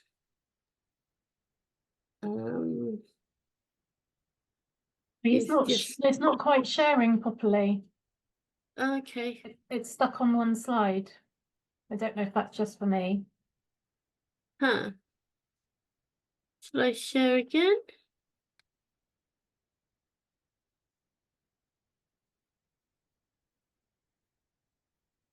Maybe if people go and have their break, and if they want to pop back and look at this presentation, it will be running on a loop through the lunch break, and you'd be welcome. Oh, there you go.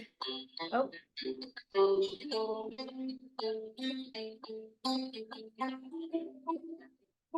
It's not working at my end, I'm afraid.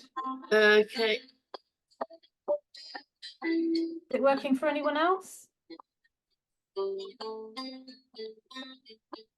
Kind of, but not really. Oh dear. What I can see is like the desktop shared, but without the slideshow running.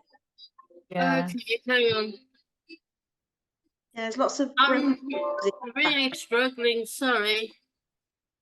Okay. Well, it's the first IT glitch we've encountered today, so I think it's pretty good going. We'll try and this wasn't something to sit and necessarily look at. It's something if you wanted to look at it over your lunch break, you can do. So why don't people have their break, and hopefully we'll get it sorted by the time you get back. Sammy, can you move your mouse? Because I can see your cursor. I am trying. Yeah, it's I'll not. see if the mouse is stuck, whether the whole thing's stuck or whether it's just not playing. It's playing for me. That's Yeah. the problem. I'm just okay. Right. Let me. So I just had to shut that whole thing down. Maybe try sharing it again, because sometimes restarting things makes them work for no apparent reason. Yeah. Try turning it off and on again.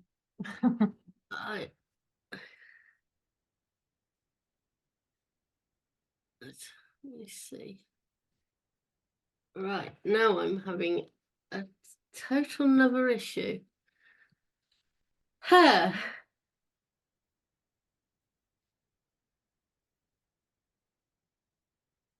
This is very interesting, guys. Right.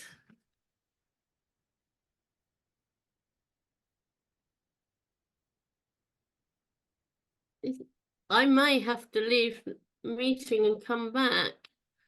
No worries, Sammy.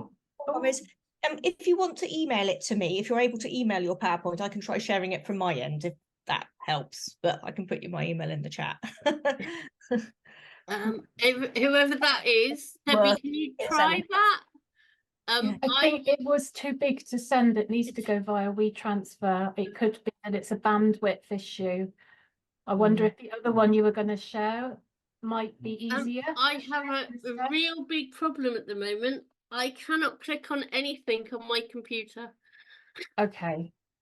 So Tell you guys, what then, why don't we just have a lunch break and come Okay. back as planned at the right time? And if you need to come and go out of the meeting to sort things out, then do that. I might have to turn my computer off. Yeah. Don't worry, you tried. I come back at 1:45, everybody. Sorry Yeah. about this. No worries. I'm really sorry. No worries.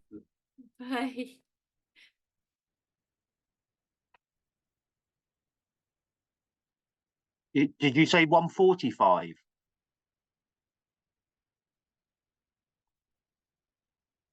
Yeah, she means 12:45. That's 15 minutes.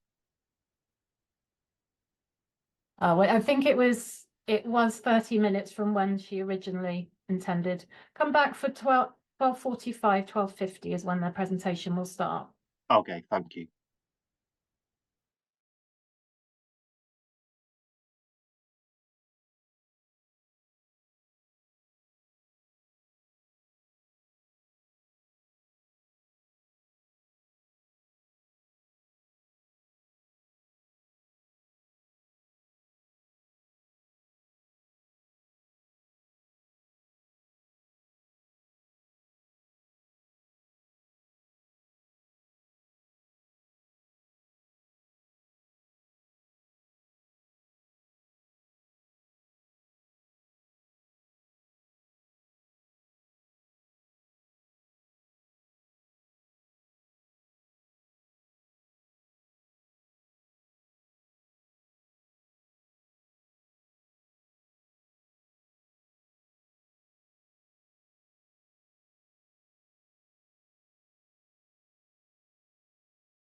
Right.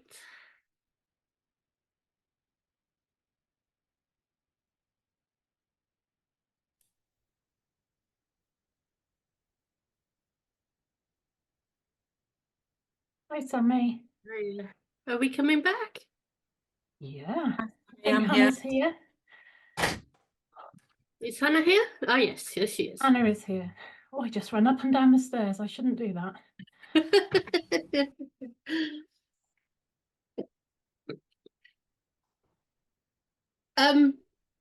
Okay. So, welcome back. If you're all back, I'm hoping you're all back.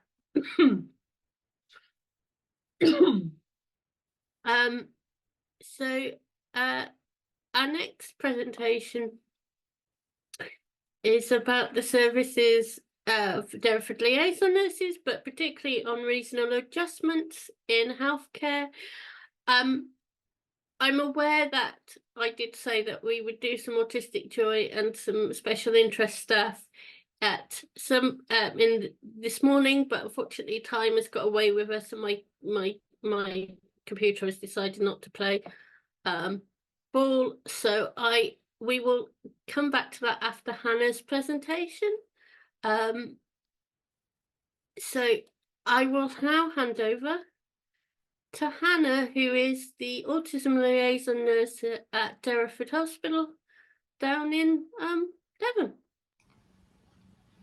Thanks, Sammy. Yeah, my name's Hannah. I'm one of the autism liaison nurses based down at Derriford Hospital, and been asked to come and speak to you all very briefly about reasonable adjustments within hospital. Could I have the next slide, please? So we've only got about half an hour, so it's going to be a very whistle-stop tour, so apologies in advance. But these are kind of the key points that I felt were important to communicate to everyone. So first of all, having a little bit of look at what reasonable adjustments are, kind of 5 top things to consider, a little bit of a look at what a hospital passport is, a brief overview of our service for anybody who is Plymouth based, and then hopefully we'll have a little bit of time left at the end for any questions. Next slide, please. So hopefully people have kind of heard of the term reasonable adjustments, and it's not a completely alien term. But reasonable adjustments are something that we need to put in place for anybody, not just somebody who is autistic, but anybody who has any sort of disability, whether that is a visible or an invisible disability. It's not something that we can choose to do. It's something we are told we have to do by law. It sits under the Equality Act. And so that's the kind of framework that we've got. The idea of reasonable adjustments is that it helps people to access services in an equal way. So removing those barriers that you may potentially face when trying to access health services, whether that's sort of primary services with your sort of GP, or whether that's acute services such as in a hospital.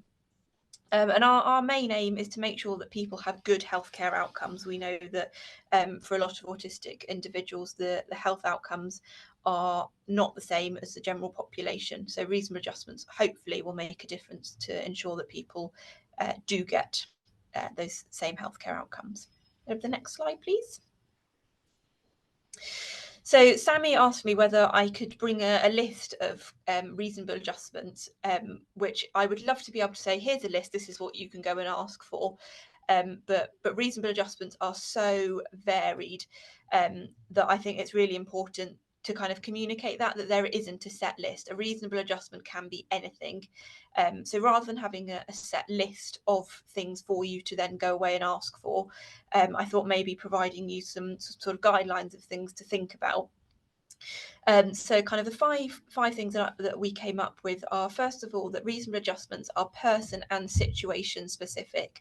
So for each person in this call today, the support that you will need to access health services will be unique. There is no kind of blanket rule that this is what works for everybody. But also situation specific. So what you need to access a service at your GP may be very different to what you would need to access a service through the emergency department versus if you were admitted onto one of the wards in a hospital. just because the nature of how those interactions are a little bit different. So don't think that kind of you've got your idea and that's it, you have to stick with it, you're not allowed to change it. Reasonable adjustments, there needs to be flexibility that you can ask for them to kind of be altered depending on where you are. The second one is a reasonable adjustment can be anything that is reasonable.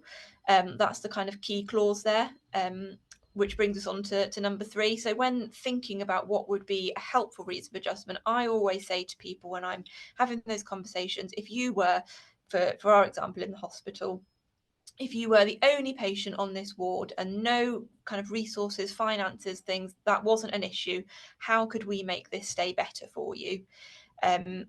And that's a really good place to start. And so it might be that actually having your own room is what you need, that having a member of your family or a friend or a carer staying with you 24/7, that you'd like to have the same nurse looking after you every day, you'd like to have ward round at the same time.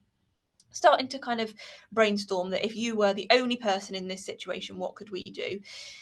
Unfortunately, you're not the only person in the hospital, and we do have constraints of kind of finances and resources, those sorts of things.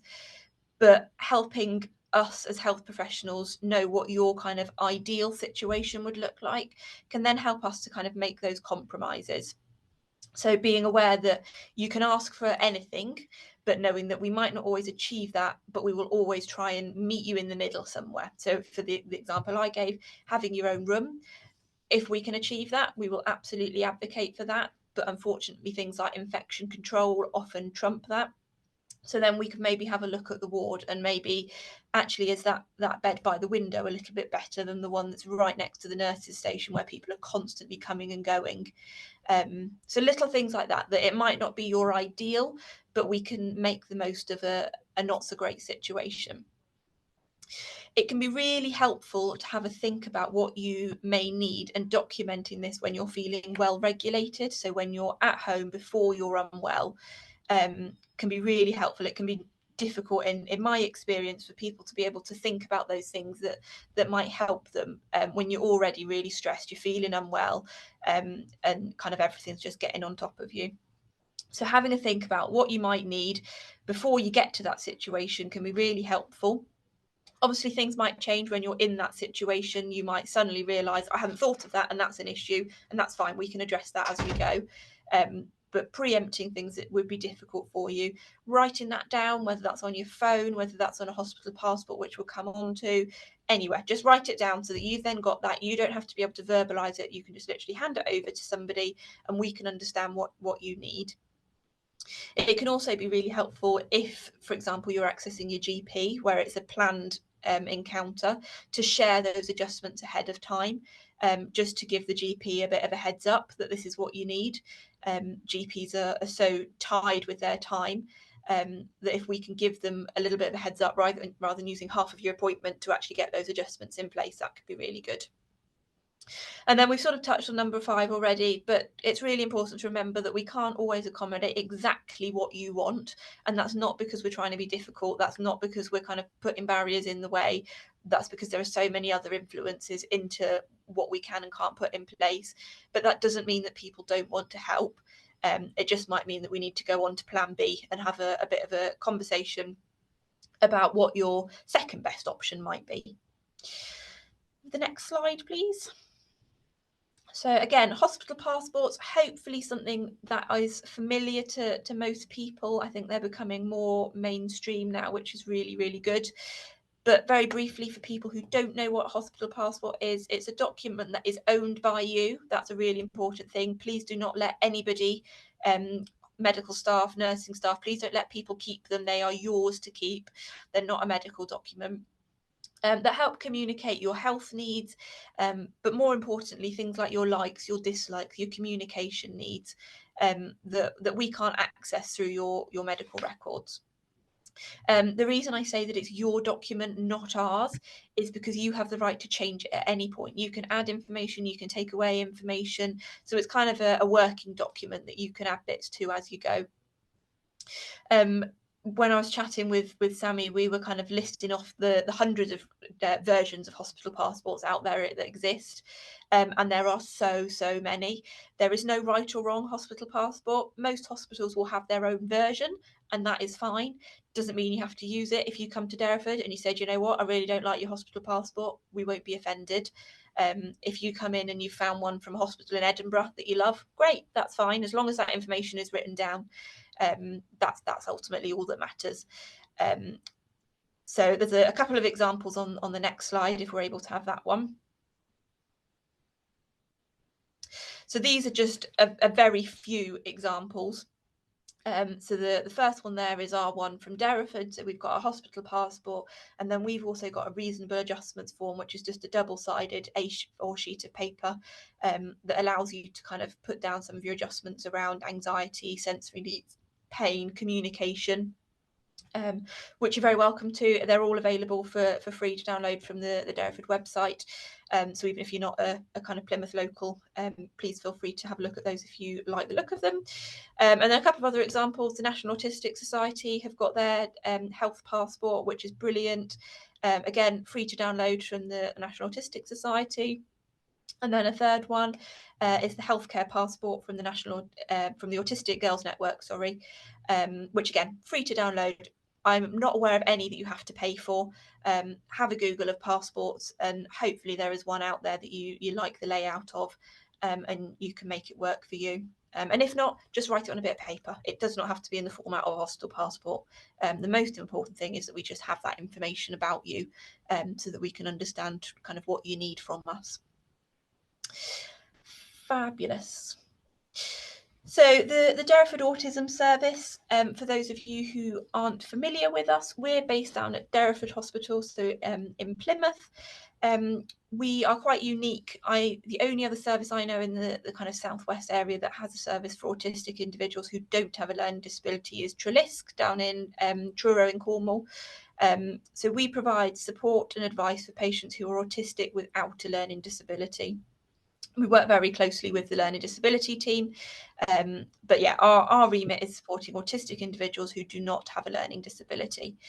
You can see our mission statement there kind of sums up what we do. So providing advice, education and identifying resources for autistic people, their carers and trust staff with the aim of adjusting to individual needs and therefore promoting positive outcomes for healthcare and employment. So we do the kind of patient side of things. We also do a lot of staff education, so making sure that staff are kind of up to date and accessing information about autism within healthcare. And then the other side of our service is we also support autistic members of staff within the trust, making sure that they've got the right workplace adjustments. We work quite closely with the equality and diversity team to make sure that people are supported. If you are a Plymouth local person and likely to be using services at Derriford Hospital, and you're not already known to our service, by all means drop us an email and we can alert you to our service, which just means that if you come into the hospital either through the emergency department or straight onto one of the wards, we get an automatic little email just to let us know that you're here, and we can touch base with the ward just to make sure that they're aware that you are autistic, that you have got the right support in place, making sure that you've been offered a hospital passport, those sorts of things. Our details are all on the screen. Our website is there. Hopefully the QR code works. IT is not my strong point, but I think I've worked out how to do it. So if you give that a scan, that'll take you to our website where you can download the passports and stuff that were on the previous slide if you're interested. Fabulous. I think that's the last slide. Fabulous. Yeah, so very whistle-stop tour, but more than happy to take any questions if there are any.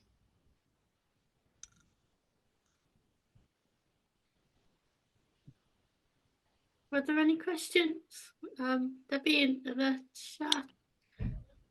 There is something in the chat, yes, from Amy. Sorry, I joined late. Do all health trusts accept the passport? Our health trust does Oliver McGowan training.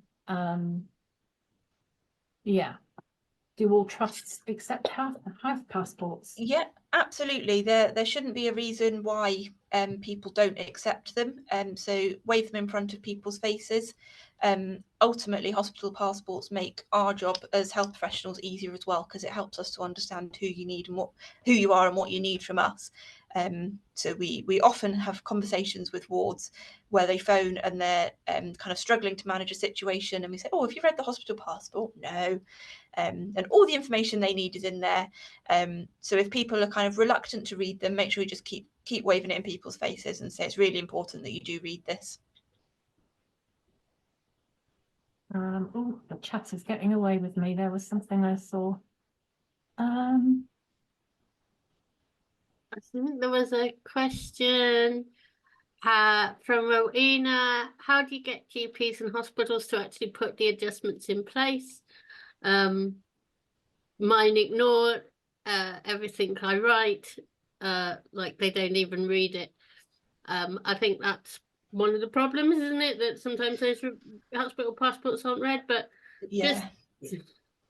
Yeah, and ultimately we can't force people to read them. We can't force people to kind of engage with them. It's just about kind of constantly getting that that education to people. If that is a situation in Derriford and you're having issues with people not reading your hospital passport or not kind of making adjustments, please let us know and we can support with that. Unfortunately, outside of Derriford, we're limited as to what we can do. But I would just say keep trying, because yeah, they have every kind of right to be, or you have every right to be accessing those reasonable adjustments. And ultimately, if you're really struggling and you don't have a service like ours in your local hospital, going to the PALS service and asking if there's anything they can do to support you. Are there any other questions? There's well, not so much of a question, there's a statement further back from Jackie saying doctors are taught to ask open questions, but that's a real problem for my son. Like, are you okay? Clearly not if you're in hospital. Should ask, has your pain got better or worse, or how are your symptoms? Yeah, is that the sort of thing, Hannah, that maybe, you know, how questions are phrased to people could be part of their passport or a reasonable adjustment? Absolutely, yeah. So in most hospital passports, it will have a section about your communication needs, and I would say in that, try to include information about how you would like other people to communicate to you, but also how you communicate to other people. And so if you really struggle with those sorts of questions, giving people sort of examples of this is how I would prefer you communicate to me.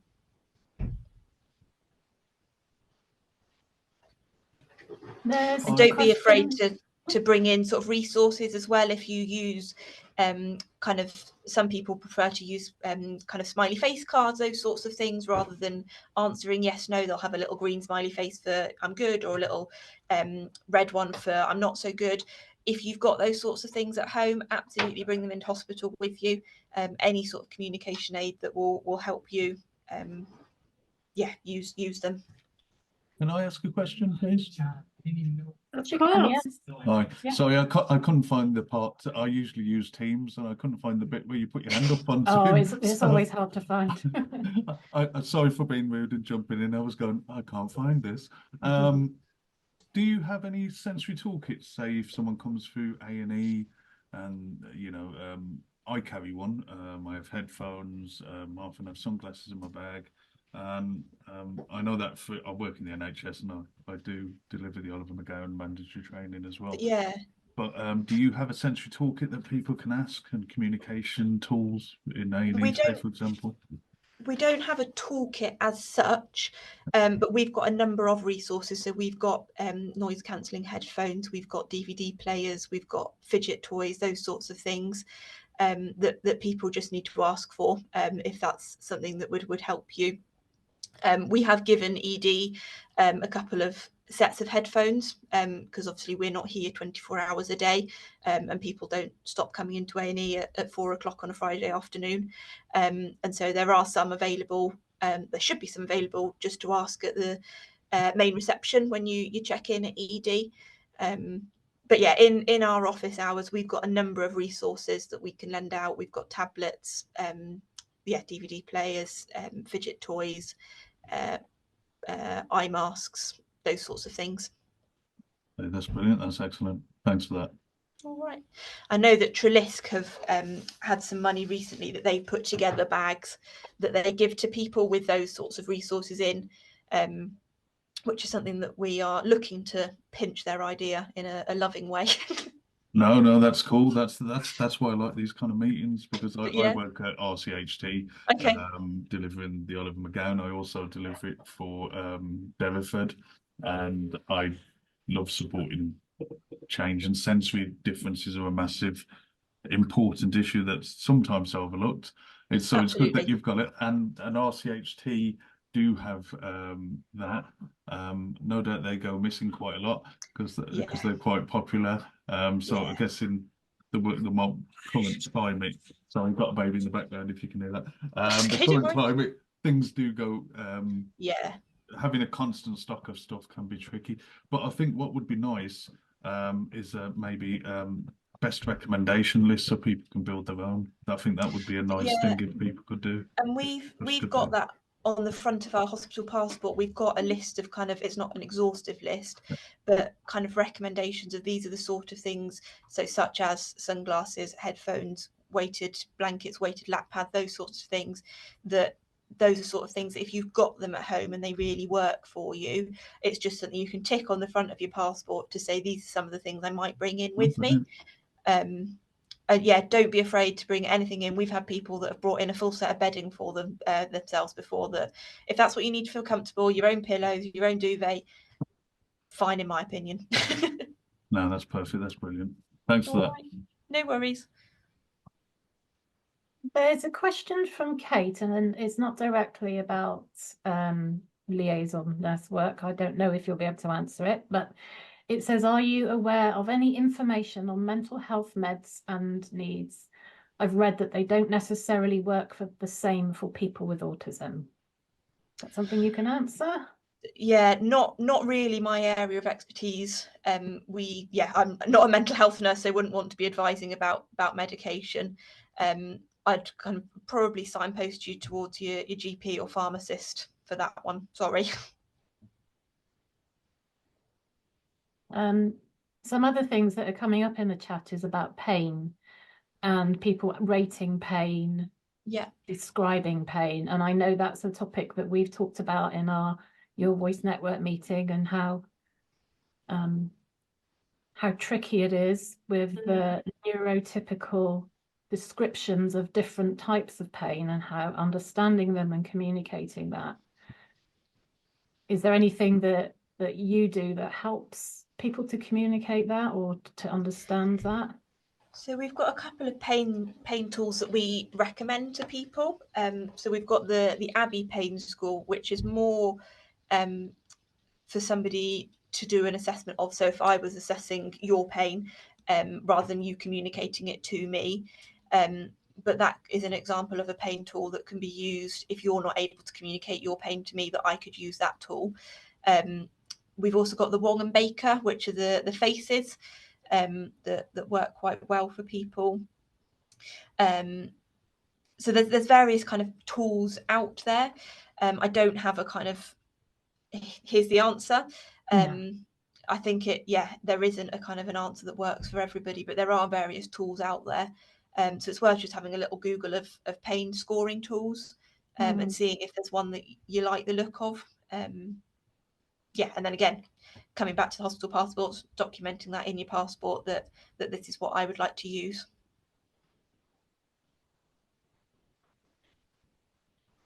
I can't see any more questions in the chat. Is there anyone in the room that would like to? Oh, Yasmin has got your hand up. Hi, thank you. I just wondered what sort of area you cover in terms of supporting staff. I work for Devon Partnership Trust, and I wasn't sure if that kind of falls under. It sounds like service. No. So sadly, we're just Derriford. Okay. So staff that work within UHP would come under our radar. So sorry. No, it's just helpful to know. Thank you. Yeah. It might be worth looking into whether you've got an equality and diversity team. Well, you will have an equality and diversity team, but getting in contact with them, because we've also got somebody at Derriford within the equality and diversity team who's kind of got an interest in neurodiversity, and she's kind of set up a neurodiversity network and stuff within the hospital. So it might be worth reaching out to them and seeing if they've got anybody. Okay, that's great. Thank you. No worries. Robert, got your hand up. Yeah, hi. Yeah, I was a little bit confused at the start of the presentation. You said that reasonable adjustments are covered under, I think is it the Care Act? The Equality Act. The Equality Act, is that 2010? Is it 2014? One of those? Yeah, 2010, so, I think. Yeah. So, given that it is covered under that act, and somebody mentioned earlier that not all hospital passports are actually taken into consideration, there seems to be a bit of confusion with me on if there's a legal requirement for reasonable adjustments put in place and the solution is hospital passports, then why aren't some hospitals reading those? I think ultimately it comes down to lack of education, of people not knowing what a passport is and the benefits of that, both for the individual and for the team looking after them. So hopefully with training, so the Oliver McGowan training that's been mentioned a few times, which is now mandatory for all health and social care staff, hopefully that will start to raise the profile of what a hospital passport is and the benefits of them. But yeah, I completely hear what you're saying, and it is really frustrating when there is no choice. This is something we need to be doing to ensure people have access to services in an equal way, and there's resistance from people in that. Yeah, it should be mandatory, shouldn't it? That if you submit in a hospital passport, that the person, in a position within the hospital should be taking that into consideration at all times. Yeah, absolutely. Okay, thank you.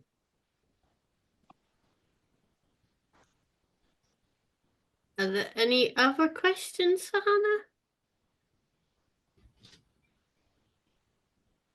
Sammy, it's Angela here. It might be worth just mentioning, and I'll pop it into the chat, just about the reasonable adjustment flag that's being brought out.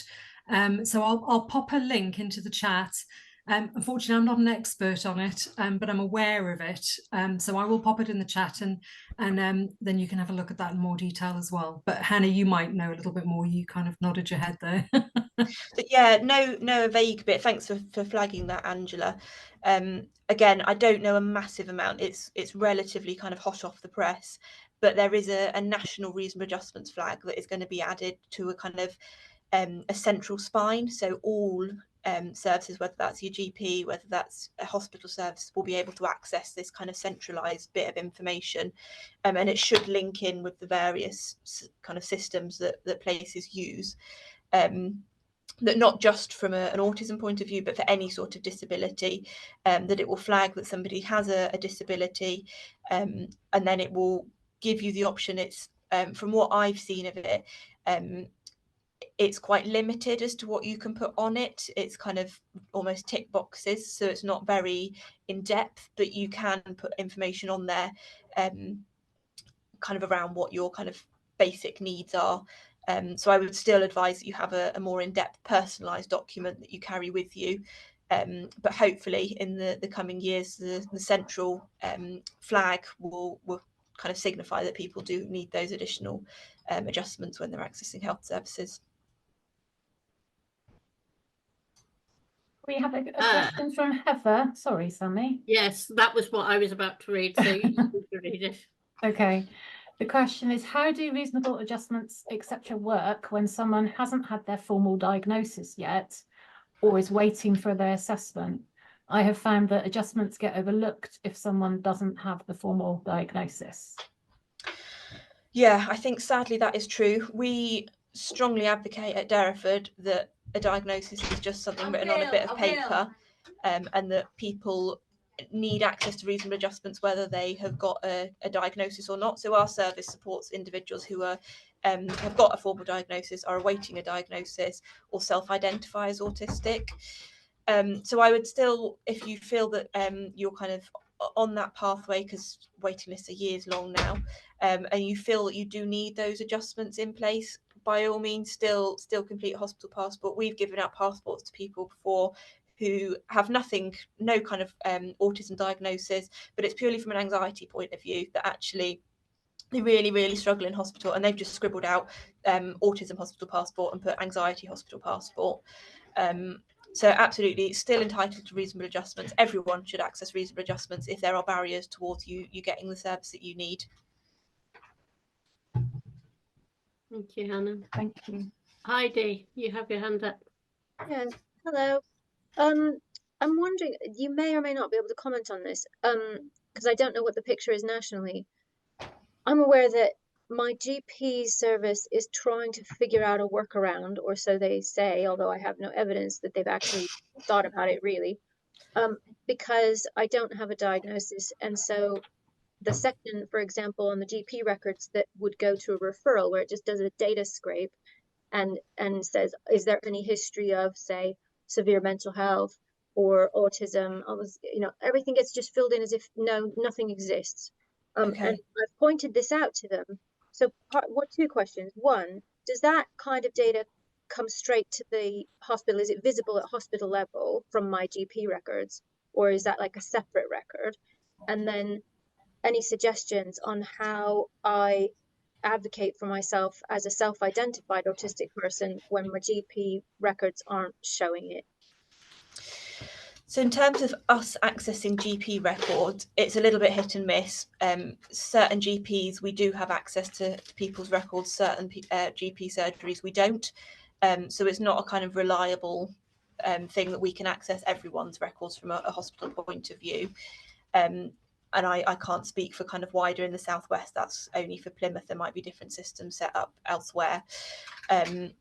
So from that perspective, hospital staff won't necessarily be going off what your GP records are, because we don't necessarily have access to them.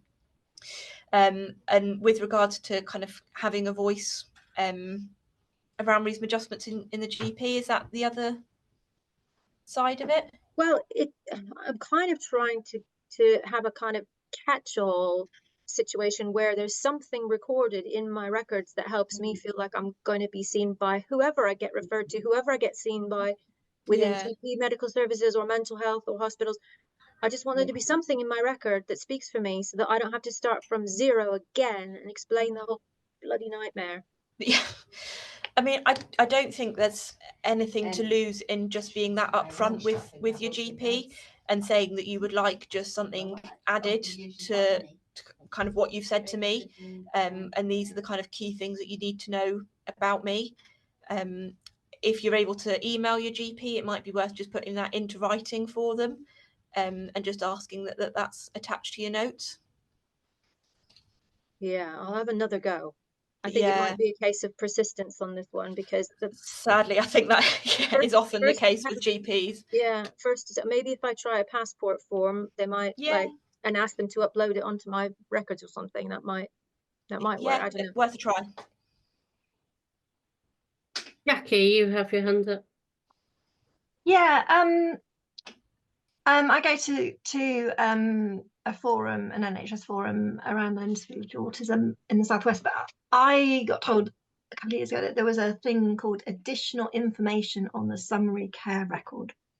So the summary care record is the bit that I think you have to sign up to agree to it being shared, that there's a bit of information that can be shared with paramedics, hospitals, those sorts of things, and it's called the summary care record, and you can ask for additional information to be added. So I added a couple of reasonable adjustments to my son's on his behalf, but I think that's what it's called. I don't know if you know, Hannah. No, GPs is not my kind of area of expertise, but that I think sounds like it's a really sensible thing to ask for, to see whether your GP does that, Heidi. I'm just furiously typing to Jackie. Please, can you put what you just said in the chat, because it went by too fast and I haven't got the terminology. Yeah, I have put it in the chat actually. So additional information added to your summary care record, which is the bit that the hospitals and paramedics. Thank you. But they might look blankly at you, but I'm pretty sure that's what it's called. I have heard that myself, Jackie, so I think you are right. There is a question, are the passports visible at bedside? Yeah, so that's the idea, is that you hold on to it and you keep it to give to people. So we shouldn't be, we kind of see it all the time where they're taken and they're put into people's hospital notes. If you do want it to kind of be put in your nursing notes, that's fine, but make sure you get a copy back, or make sure you get the original back before you leave. But yeah, keeping them at your bedside is great, and then you've got control of it.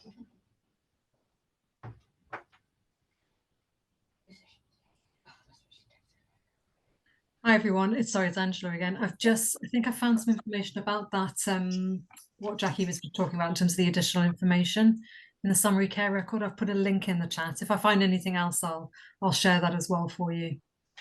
Thank you, Angela. Are there any other questions for Hannah? Everyone's stunned into silence. Sorry, I still can't find the button. It's not my day. Someone suggested reactions. It is not that. I can't find that. So I'll just noisily appear, if that's okay. Absolutely fine.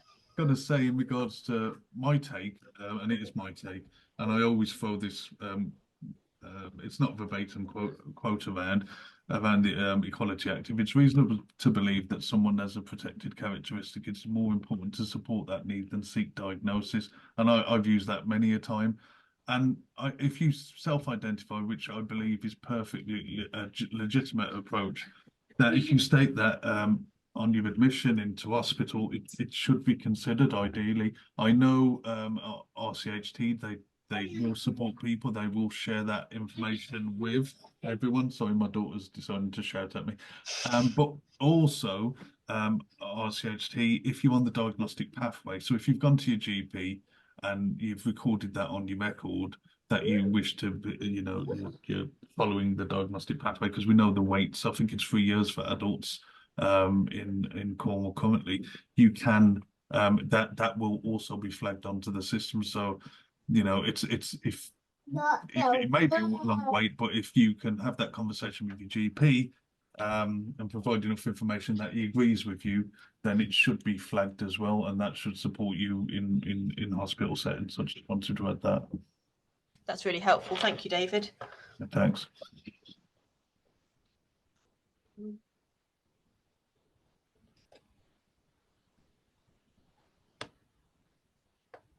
Is there any further questions or any comments?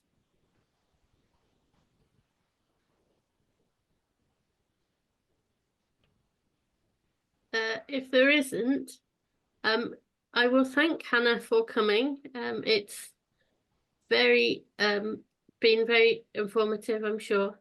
If we do think of any questions, do put them in the chat for Jackie as well, and we'll try and get those questions answered afterwards. Thank you, Hannah, very much for coming. No, thank you for inviting us. Thank you. Fabulous. Enjoy the rest of your afternoon, everyone. Thank you, Hannah. Thank you. Bye.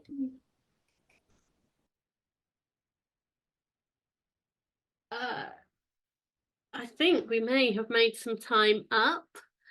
Can you put the slideshow back up for me, Angela? Yes, it's gonna be break now. So if we have a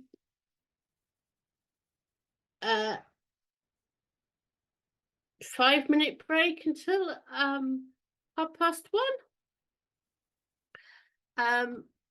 we shall then come back and do a little bit of a session about people's celebrating people's interests. So yes, if you, again, like this morning, if you want to have a bit of a a tea break or a comfort break. We will be back at past, if that's all right with everybody. Thank you very much.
Right.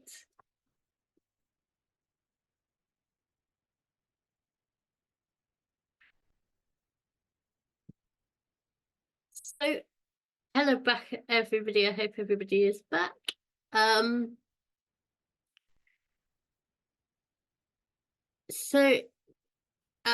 Yeah, we changed the order of it, Angela, but it's fine. We will come back to South Advocacy in a minute. This morning we were going to have little breakout rooms about celebrating people's joy and interests, because we know that special interests and our fixations bring autistic people particularly amount of joy, and we've had 2 very heavy sessions, and I appreciate that. And unfortunately my computer has decided it doesn't want to share screens, so I can't share the joy PowerPoint that I had for you. So let's celebrate our own joy. Debbie has allocated us all into breakout rooms with myself and Heidi and Gabby. You've already heard from Heidi this morning, and you'll hear from Gabby later on this afternoon. Just what brings you joy and happiness, and let's celebrate some of that. We're gonna have 15 minutes, if that's all right, Debbie. So if we come back into the room at 1:50,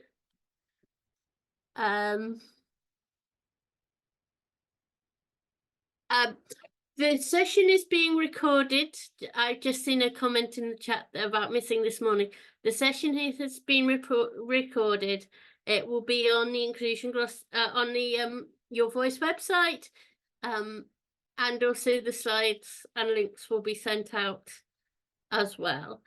So Debbie, are you able to send us all into our breakout rooms, please? We'll find out. I've tried my best. Let's cross our fingers and hope it works. See you all soon. My group, we're talking about how actually sometimes special interests can lead to jobs, and how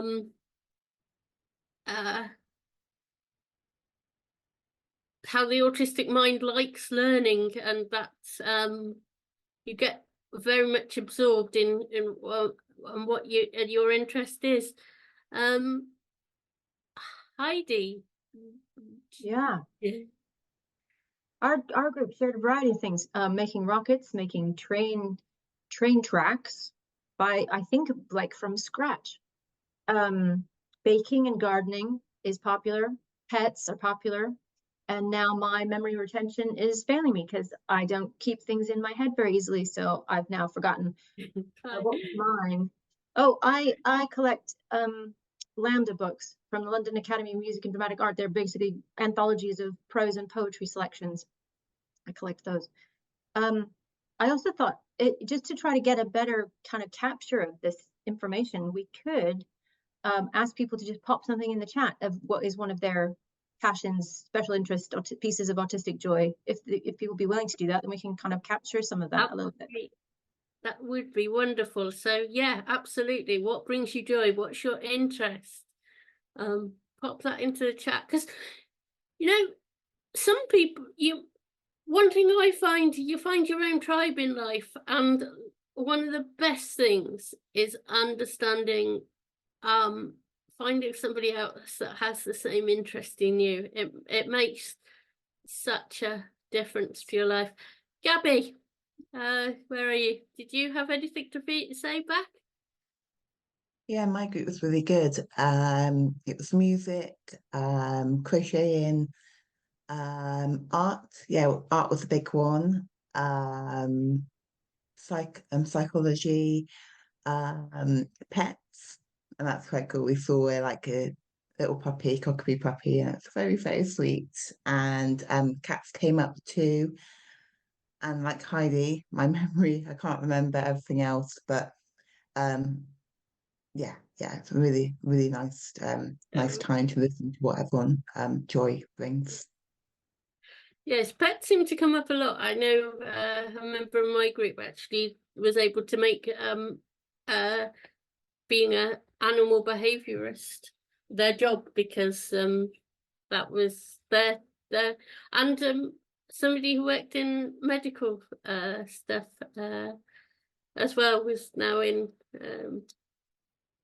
So I'll carry on with that. Angela, we can now go back to where we were and self-advocacy. Okay, I'll share the screen now. Hold on one moment for me.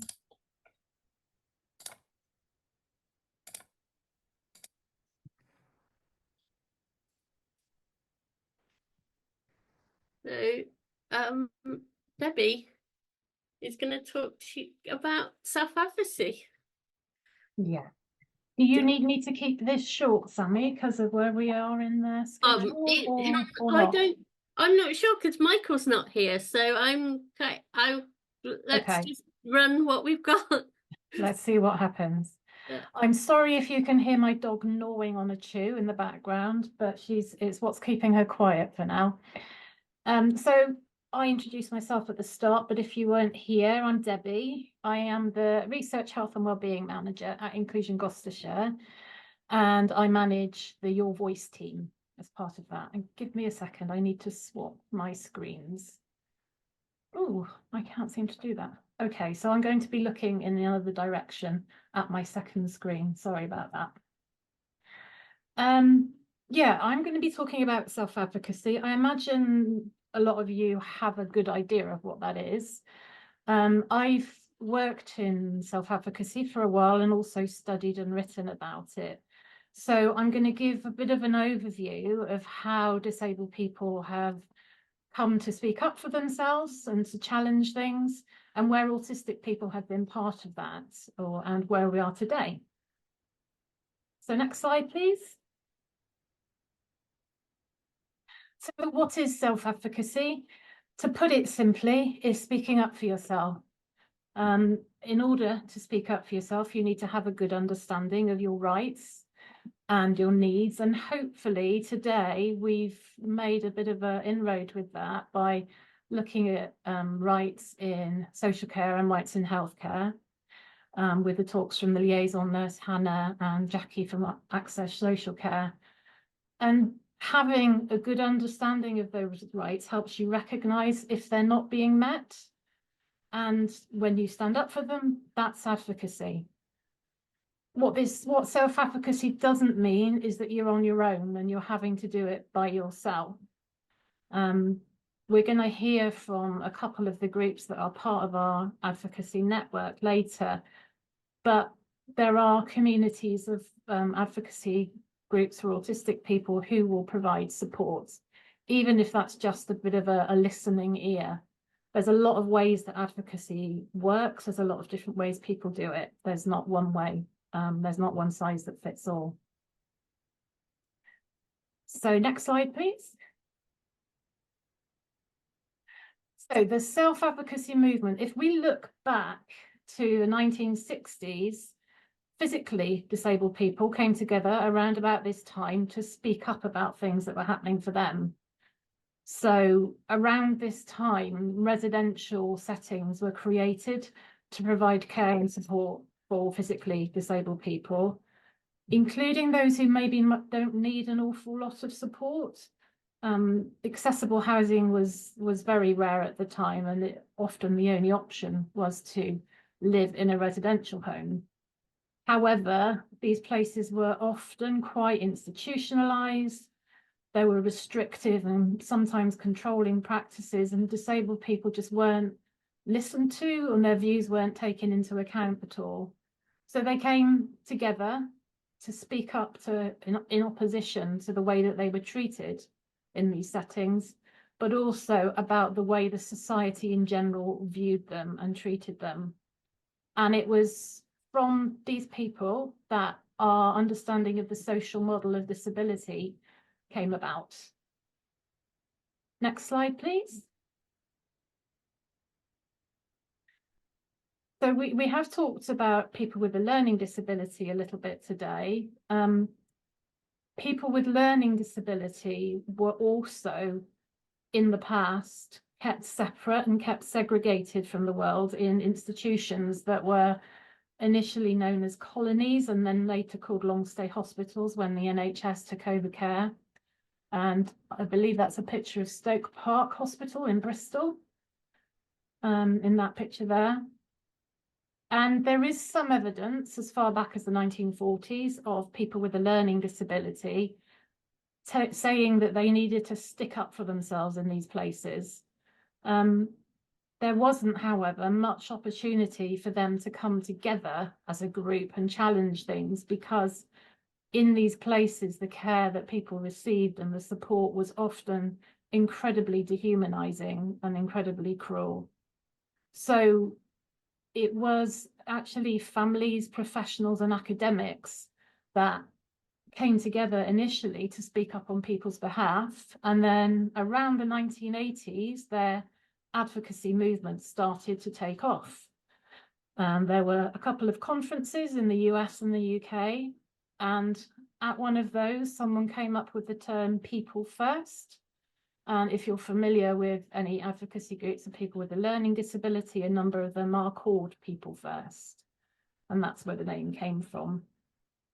And there were other groups of disabled people that came together. Visually impaired people, for example, came together to organize themselves and protest against their treatment.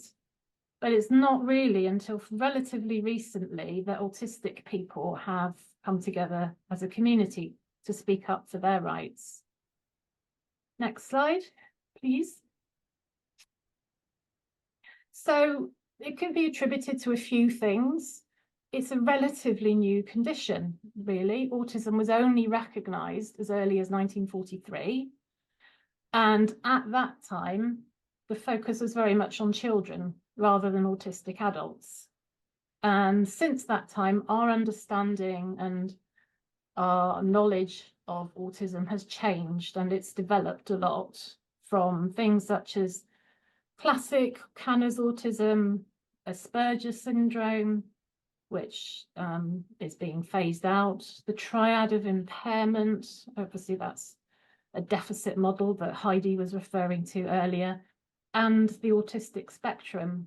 And because our understanding has changed so much, it's not always been easy to see who fits within that category of being autistic. And therefore, people don't necessarily find their peers. They don't come together and recognize what collective barriers they face. Next slide, please. This has been touched on already, I think, by Mark at the start, about people with a learning disability and autistic people. So, for want of a better term, very often people with a learning disability and autistic people have been lumped together somewhat. So people with either a learning disability or both a learning disability and an autism diagnosis very often receive support from the same services. For example, living in residential home or supported living, or attending day services.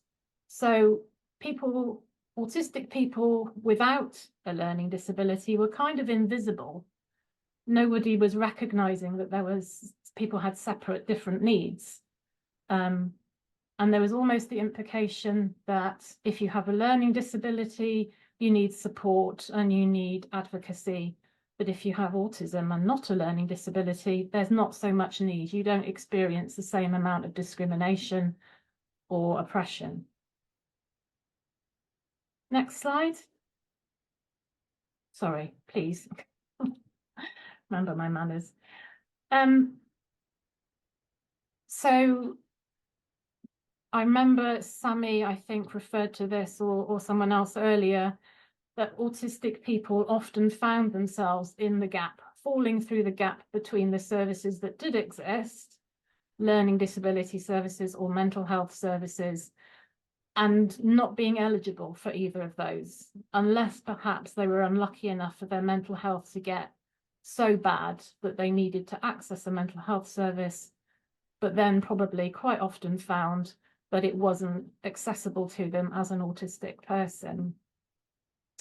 So the Autism Act in 2009 meant that, well, sorry, before the Autism Act, any autistic people who didn't have any other eligible needs wouldn't get a social care assessment.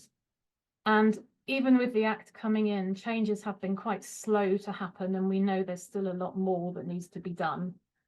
But one good thing that happened is that it widened people's understanding of the needs of autistic people, and that there was a good reason that people needed support and advocacy.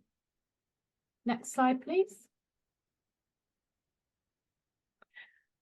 So alongside this happening has been the internet. And it's hard to remember the time before the internet and what life was like then.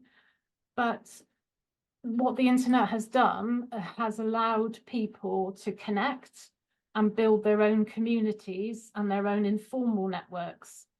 And in some ways achieve what I had on the first slide, which is the definition of self-advocacy. So understanding rights and needs and recognizing when they're not being met.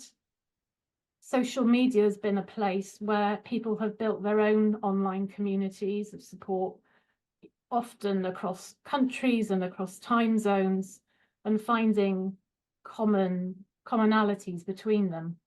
And that's been a bonus for some people who find in-person interaction stressful or difficult. But it's not necessarily been strictly just about self-advocacy. It might be that people have built their communities based on social interaction or hobbies or interests. But it's meant people have had a chance to come together a lot more than they would have done pre-internet. Next slide, please. Now, Sammy went over this earlier today, but the need for a self-advocacy movement for autistic people is based on all of these things which we've touched on. There are many myths and misunderstandings that still prevail. We know from our network that there's not adequate knowledge in the medical community about autism. People have been misdiagnosed with mental health conditions, particularly women. Long waiting lists for diagnosis and support, co-occurring conditions such as other neurodiversities, and high rate and risk of suicide and mental health conditions.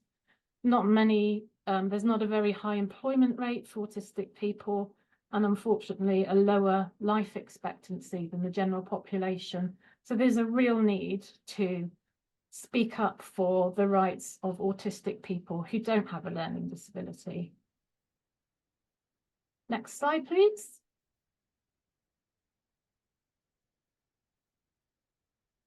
So different types of self-advocacy. In the Southwest, we have different types. There are lots of groups that are working hard to bring people together, to learn about their rights and to challenge when it's needed. And they take different forms and they work in different ways. There isn't one way to do self-advocacy. There's not one way to speak up. It can be something that's very political. It can be about campaigning. It can be about lobbying for changes in policies, and it can be lobbying about changes on a smaller scale locally. But it also, next slide, please.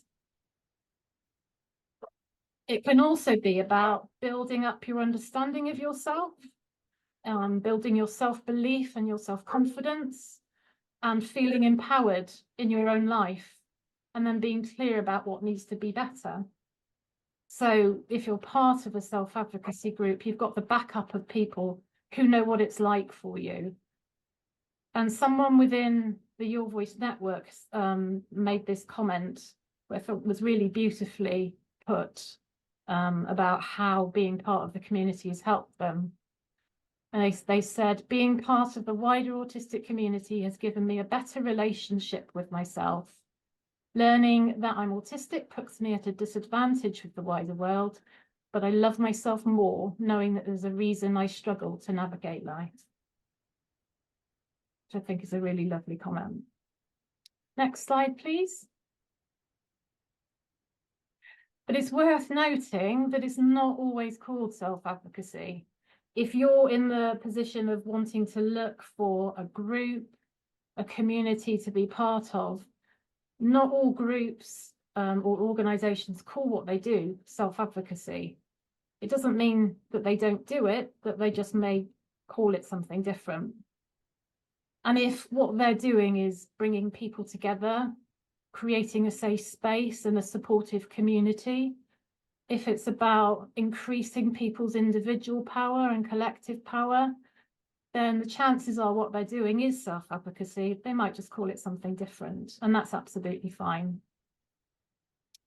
So the more opportunity there is for each autistic individual to feel empowered and to feel supported, the more effective they can be as an individual and as a community to bring about changes. But that's not to say that anyone is obliged to be part of self-advocacy. That's absolutely not necessary. Where are we with time? Sammy, are we okay? We're 4:10, so we're all right. 2:10. 4:10. 2.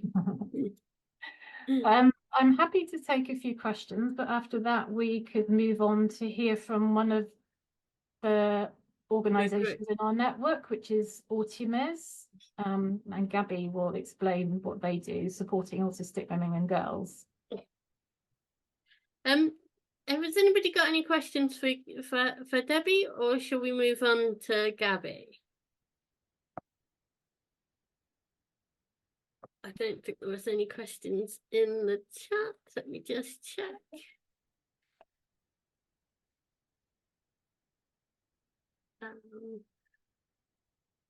You're welcome, Emma. I can't see any. I just seen a comment from Hannah saying that professionals have said to me, you can't be autistic if you can advocate for yourself, including an assessor who said I was too eloquent in speech to be autistic. I don't. We've heard I almost that. don't have anything to say to that, but roll my eyes. No, Go sorry, I haven't actually spoken or turned on my camera, but I will. Yeah, time and time again, I have come up against that where and especially in looking at things like reasonable adjustments when I've been speaking to GPs and hospitals and been told, well, you know, you can't need reasonable adjustments because you can talk for yourself, which I find, yeah. So I put professionals in little inverted commas for a reason. And but yeah, we've heard that in the group as well. Yeah. So yeah, I think there is again, it's that stereotypical view of autism. Heidi. I just wanted to know if you had any comments to add to that moment when you are in the room with someone who has some kind of power over what happens to you, for you, with you, about you, and you have to try to advocate for yourself, and you don't necessarily have somebody else next to you reminding you or prompting you of what to say and how to go about it. Like it's that moment where it feels like the majority of the population kind of have learned how to do this somewhere along the line.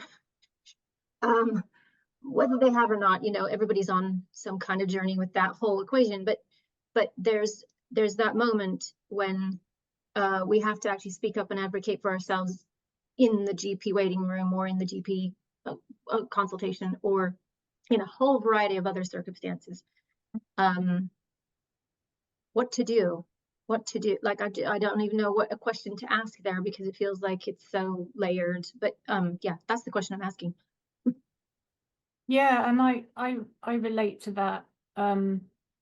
I'm not an autistic person, but I have other disabilities, and I can completely relate to that situation. And I think that's part of why self-advocacy, you know, and being part of a group and being part of a community is important, because you can prepare yourself. You can say, I've got this issue.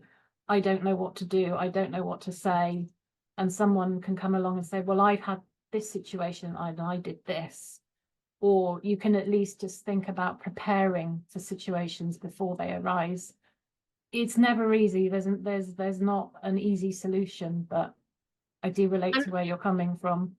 I think also self-advocacy skills are learned. I think practicing them in the groups, Heidi, as you do, as many of our group does, gives you the strength to do it for yourself. The number of times one of you has said something and we've all gone, oh yeah, and discussed our own solutions for that, I hope has empowered other people in the group at times. And that's that supportive community as well. Robert. Yeah. Hi, yeah, I was just going to say, if you Google neurodivergence, all the information that you get back that somebody like, you know, a sort of a friend or a relative or a potential friend or partner or anything like that, if they were to read Google's definition on bullet points of neurodivergence, they'd make an assumption that everybody with autism had a learning disability. And I think that's a huge problem. It is, absolutely. And people do make that assumption, which is why we've had today, why we want to make a community that challenges that that assumption. And that relates to what Hannah was saying. It's sort of an infantilization of people without knowing much about them. And we can, you know, collectively have some control about the messages that are put out there about autism and autistic people by putting those messages out through our channels on our on our website and our social media, and challenging the things that you find when you Google, which just aren't accurate. Shall we move on to Gabby then? I think, Angela, you have Gabby's presentation. If we move on to... I do, I'll share it now. So I shall hand over to Gabby, who is the chair of Autism. Hi, thank you so much. Just a side note, if you see me looking in a different direction, slightly to the side, it's just because I've got my phone with my notes on, so I'm just gonna, hopefully it'll be okay. Firstly, hello to you all, and firstly, thank you to Your Voice Network for putting this conference on and letting myself present about Autism. My name is Gabby, and I'm the chair of Autism. I do need to put the trigger warning at this point, because it does contain mental health is mentioned in this presentation. Next slide, please. The story. To begin with, I will give you a little bit about our backstory as to how Autism started. It began in 2019 after Sophie McInnes highlighted the story on various social media channels. In brief, she went through a long period of life-threatening mental health difficulties and was subject to a stream of misdiagnoses before being correctly diagnosed as autistic in the late 20s. You can read a little bit about her story and the rest of us on our website. Sophie's story resonated with lots of us for various reasons. We all have a connection to supporting autistic individuals, and we came together to create charity. As Sophie's story demonstrates, autistic traits in women and girls are systematically overlooked. There is a historical bias in assessment procedures towards a male presentation, sometimes now referred to as an external presentation, and as autistic women often do not present in this way. This leads to misdiagnosis, and consequently an increase in mental health challenges, and as a result of trying to cope in a world that is not geared to meet their needs. We are based in Bristol, but we do frequently reach further afield over the UK and even America through our online support group and other parts of the UK. We've also only just yesterday spoke at a conference for counsellors and professionals working with young people in Maidenhead. We also have contact with the NHS and other professionals from around the UK. Autism's aim is to support autistic women and girls and to aid the identification of autistic girls and women so then they may get the support they need sooner rather than later. Autism raises awareness of how autism presents on women and girls, and as a charity, we are raising awareness of difficulties present in the current diagnosis and assessment process and difficulties that are present. Next slide, please. So what is Autism? We are an entirely volunteer-run organisation. We're not professionals, but the team all have lived experience of autism, either have an autistic diagnosis, have an autistic daughter, or has worked with autistic individuals.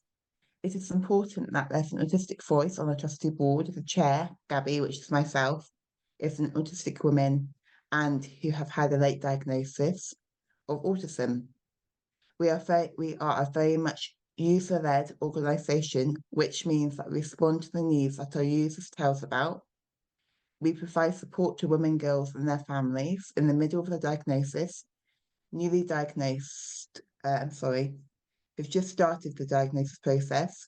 In the middle of the diagnosis, newly diagnosed, have had a diagnosis for a time and self-identify as autistic.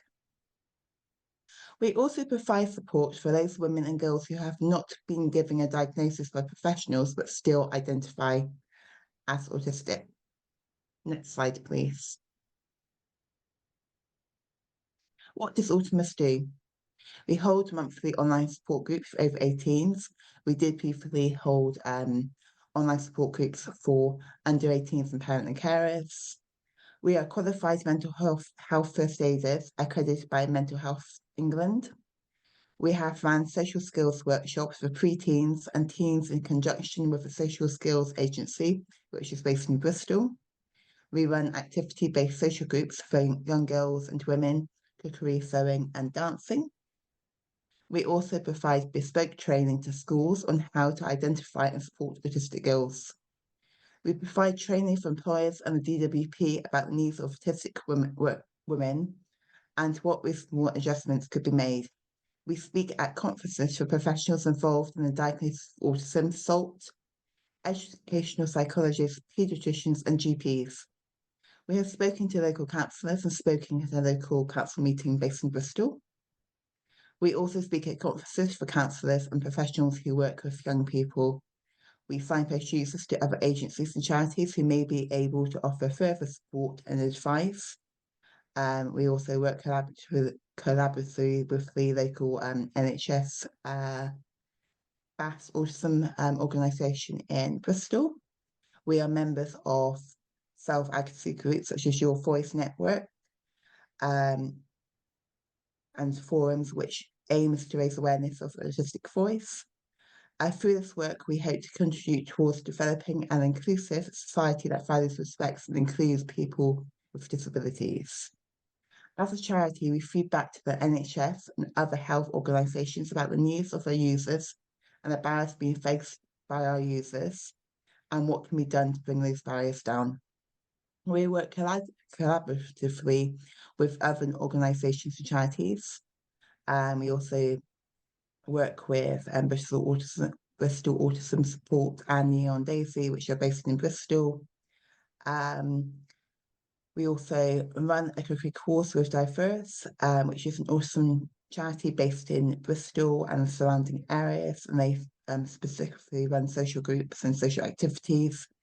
We ran online mindfulness sessions and were partners in running Activity Day last Sunday for neurodiverse girls, women and non-binary individuals with Access Sport and Ignite Bristol. Next slide, please.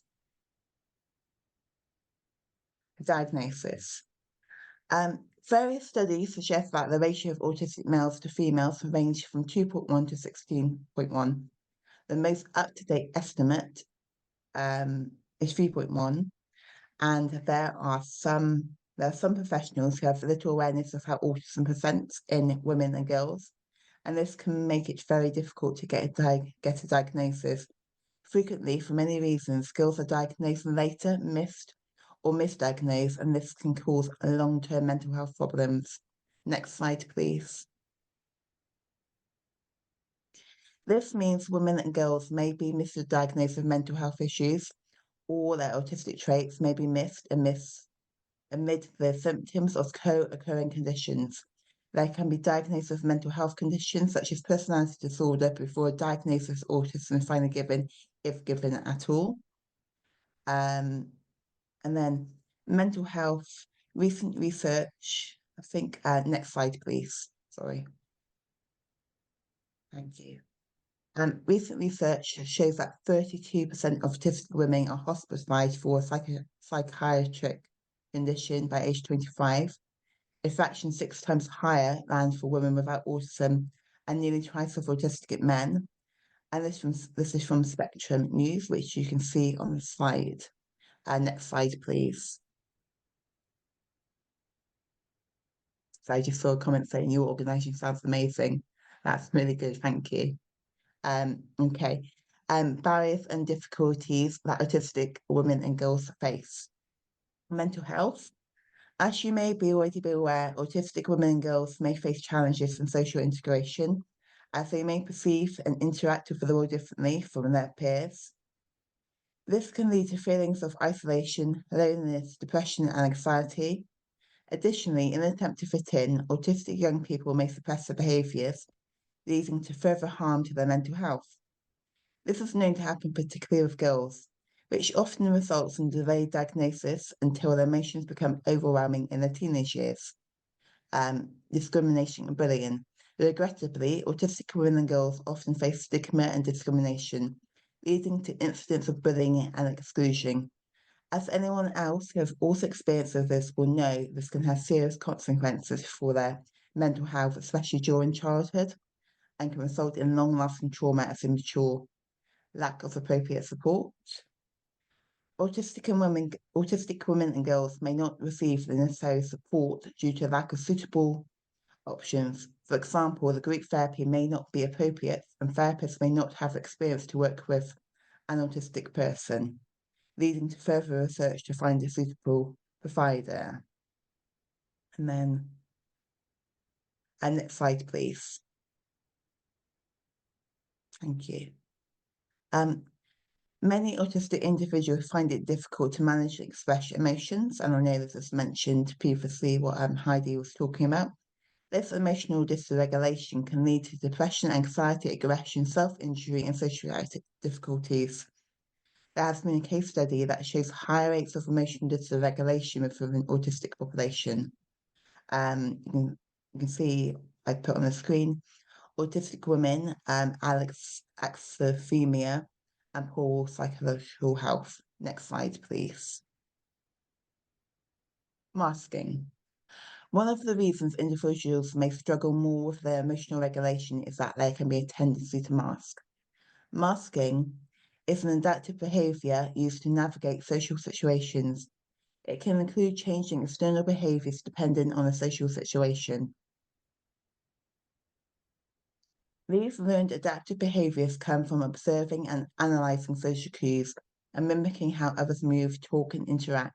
Most importantly, the masking is used to hide one's autistic traits, which stops one from being their authentic self. Next slide, please. Brilliant. Sorry, I've seen the points that comes with masking. Yeah, just suppressing self-similarly and adaptive behaviour. Change external behaviours, observe and analyse social cues, mimic how people move, talk, interact, mask autistic traits, exhaustion affects physical and mental health.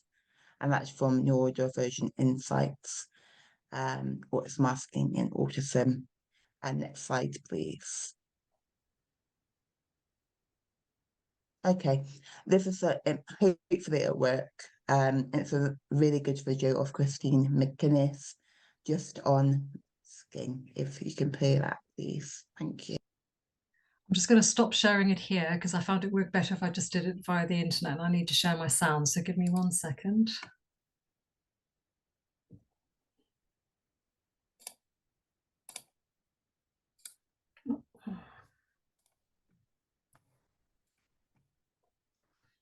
Nearly there.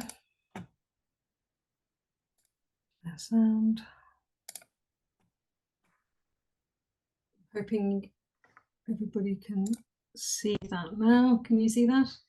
It's coming, yeah. Great, okay. Think autism as the first thought, and we still hear women who go to their GP and are told, oh, you can't be autistic because you're married or because you're making eye contact or something. So the myths are still out there.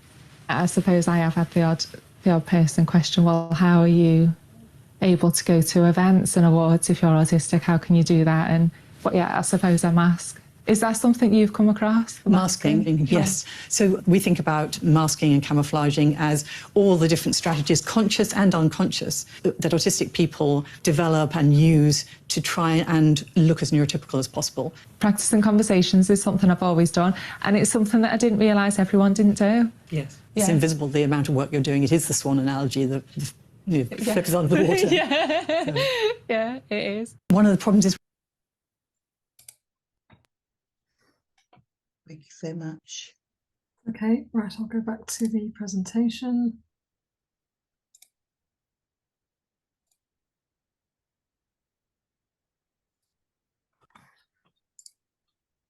Brilliant, thank you.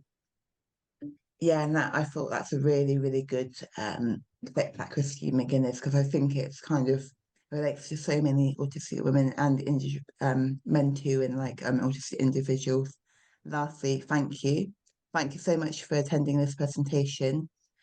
Please feel free to contact us via our social media and email. You can see below is our email address, our website, and also our Facebook page. And lastly, I just need to say our email is always open, so please feel free to email us if you need any help or any support, or if you have any questions, or thank you so much. Thank you, Gary. Have we got any questions? Have we?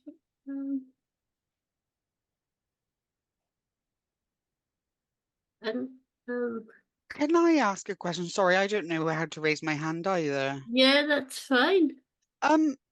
I recently attended a meeting at work. I work for my local authority, and I attended a meeting about Autism Education Trust, and I'd raised about providing training that focused on complex presentations, especially for women and girls, and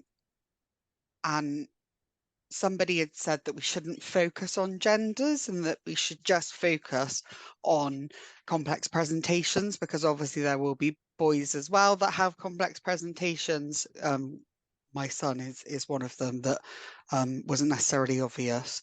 And I just wondered if you had any advice of how to address or answer that, because it's something I was quite passionate about sharing about, but obviously I don't want to offend anybody either. No, thank you. No offense taken. I think it's a really important point, because I think it's a difficult one to answer, because I think with please bear with me, because sometimes I don't know the right words and how to express, but I think when it comes to autistic girls and women, I think they present very differently, but it's not trying to create that, oh, it's autistic men and autistic women and girls. It's kind of putting a barrier, and then kind of putting that barrier across kind of everyone's like all together, if that makes sense. And yeah, so I don't know if that's answered your question or anything. And if you need me to like answer any more, I can always email you. I can always like talk to like the rest of the trustees, and we can I can always email you or something. Yeah, thank you very much. Heidi. I feel I cannot move it. Okay, never mind. My computer was telling me extra stuff I didn't need to know. I feel like I want to speak to that point that Amy raised, because I feel like that's almost like it's true, but it's also true that female presentation needs to be more visible and taken seriously. So it feels to me like that's almost trying to make a distinction about, well, which approach shall we use, as if that's the most important thing. And that it has to be either this way or that way. Like it just doesn't need, we just don't need to have that kind of difference. I think the important thing is that those kinds of differences are taken into account, and there is not enough visibility within I mean, let's just think about it. There is not enough visibility in diagnostic services to understand women and girls and how their autism presents itself. Full stop. There just isn't. So the visibility has got to improve. Now, if the visibility was good and women and girls were getting appropriate and fair assessments and diagnoses were appropriate, then maybe that's the time to start looking at how we look at the complex presentations and not even think about the gender side of things. Obviously, I'm getting a little bit on my soapbox here, but my opinion is that by stating that, it's almost going around the issue and pretending that it doesn't exist. But it does exist, and it needs to be addressed. Thank you so much, Heidi. That's exactly what you've put, what I was thinking. I just couldn't get that out of my words, so thank you so much. I was thinking the same thing, that they're trying to equalize it and diminish the specific problem that women are underdiagnosed. Yes, it'd be great if we could concentrate on complex presentations regardless of gender, but at the moment women with complex presentations are being completely ignored. So yeah. No, I Mark, totally agree with you, Sunny. Mark. Yes, I will come in wearing my hat as a pride trustee here, and as a genderqueer person. Yeah, I think there's a big possibility here of being careful not to create a new gap, or for more people to be falling into, because what we do know about autistic people is there are a lot more gender non-conforming people. There are a lot more trans people amongst the autistic population, or there may be a lot more out trans people and out gender non-conforming people. And one problem that we may get in, that may be happening, is that possibly there are a lot of possibly even not even autistic cis men without stereotypical presentation. They may be more so invisible we don't even know they exist, and that's often the problem with invisible people. They can be so invisible people do not know they exist. So there is a potential problem here that we need to possibly need to make sure we don't create. So Mark, going on to the gender non-binary and non-gender non-conforming and the LGBTQ community and autism, you're absolutely right. I know you know that. We haven't done anything focusing on that in this conference, because Your Voice are going to be doing a lot of work on that in this coming next year. So maybe in a year's time, it will be something that you and I and a few other people present on. I don't know. Any other questions for Gabby or Debbie? Emma, were you trying to put your hand up? Say something. I realize it's like really complicated on the gender issue, and I'm no expert on it all, but I just wanted to say thank you, Gabby, and wanting to support your organisation's remit for existing, because I'm not saying that there shouldn't be voices for other people in the community, but I don't mind disclosing I am autistic. I'm older, was born in the 70s. I was under supervision of a learning disability team for a year who managed not to not diagnose me because I was a girl. And it isn't until I've got much later in life with significant problems, that it actually got picked up. And one of the reasons that no support was given or a diagnosis was because I was female. And there is still a lot of this. And I think our special interests and things are often things that might fall within more neurotypical standards and things sometimes. And so even when we have special interests, it doesn't always get picked up as being one, or other things that are just not noticed. And it can be viewed as part of the wider complex needs issue, which I completely support. But I just wanted to say thank you, Gabby, and I believe your organisation should exist. And thank you for the work you're doing. Thank you so much, Emma. That means so much to hear that. And yeah, really, really appreciate that. And also thank you for the comments and chat. I haven't had time I just had a few glances, and I will have a proper read of them in a bit. But that's a good point also that Michael put. But I think also, Sammy, what you said about the completely diagnosis being missed for women and the complex mental health difficulties that kind of come in the late diagnosis, I think that's really important. Yeah.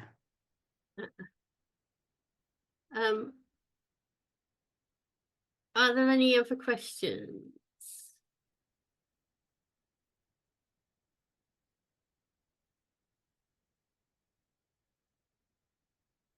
I don't know whether the next presentation is actually here. So Michael Everett, if you are here, make yourself known. I don't believe he is here. No, I don't either. No. Therefore, we may finish slightly early. So, shall we go on to the presentation again, Angela? Because I think. Yeah, I'll pick it up, Sammy. I think we're just going to do some summing up now, aren't we? Yeah. Right. Did you want me to go straight to that? Because that's with the Menti. I can share that. Yes. Okay, I'll do that. Hold on. So Angela is going to put into the chat, I think, a link to Menti, which is something that we're using for feedback. So yes, if you can share the information we need, Angela, that would be great. Thank you. So in the chat, I've just put in, so I'll put my camera on. I've just realized my camera is off. Hi, everyone. So in the chat, if you go to menti.com, so you can either use your phone, some people may have done this already before, or you can just open up a browser on your computer if that's what you're using. And then when it asks you to put the code in, you put in the code 83644319. Oh, thank you, Heidi, for putting in the clickable link. And then what I'm going to do is I'm going to share the screen now. And what will happen is when you all start to contribute, you'll start to see everybody's contributions come up on the screen, hopefully, with the IT magic that exists. So give me 1 second. Right. So can everybody see that? Yes. So Sammy, do you want to ask the first question and then people can Yes, so the first question is, so what are your 3 takeaways for today? These can be one word.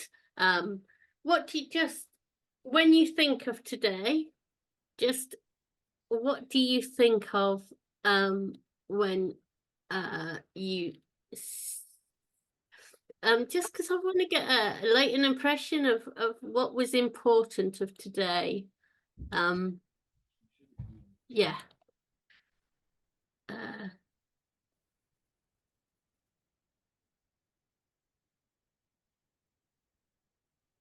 So the words are starting to come in. That's brilliant. Thank you.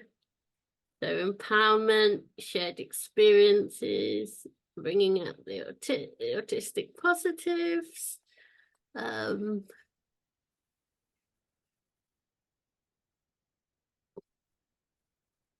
We've got informative there, connecting, helpful.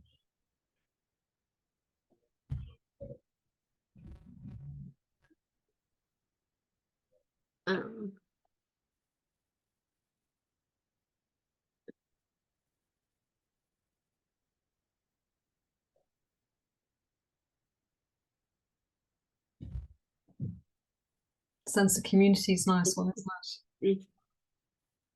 Stronger together. That's so true, isn't it? And that sort of self-advocacy motto is we're stronger together. We're the voice is louder when you are together, and the more people saying it, the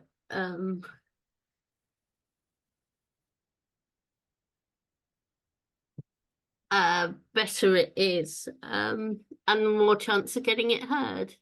Sorry, I'm trying to go to mentoring myself, so let you do that then, Sammy. Yeah, so it's all really positive there, isn't it? Which is great. Warmth, that's lovely, because obviously we're doing this online, you know, and we kind of, I know we're all used to doing that now, but it's lovely that we can feel that even when we're online rather than being in person. So that's lovely.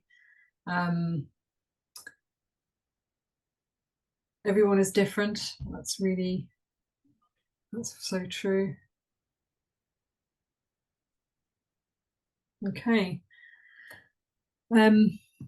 Sammy, did you want to add in your bits? Have you done that already? I've just, yeah, is there another slide, Angela? There is, yes, I'll move that on now. So we're going to the next slide now. When I move on to the next slide, hopefully that should come up on your screens as well. The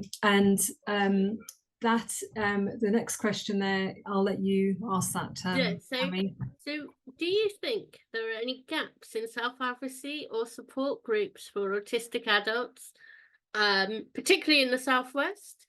If you want to put in an area, that will be great.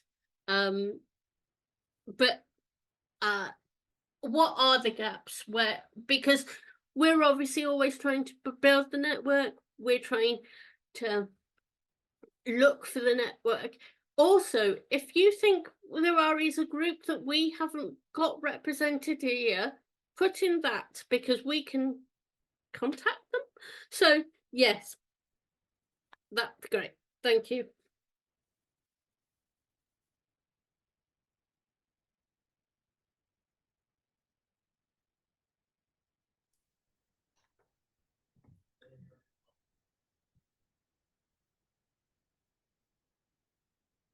Yes, we've started to get some in there. So North Somerset, always forgotten as a county, ideally in person. The LGBTQI groups.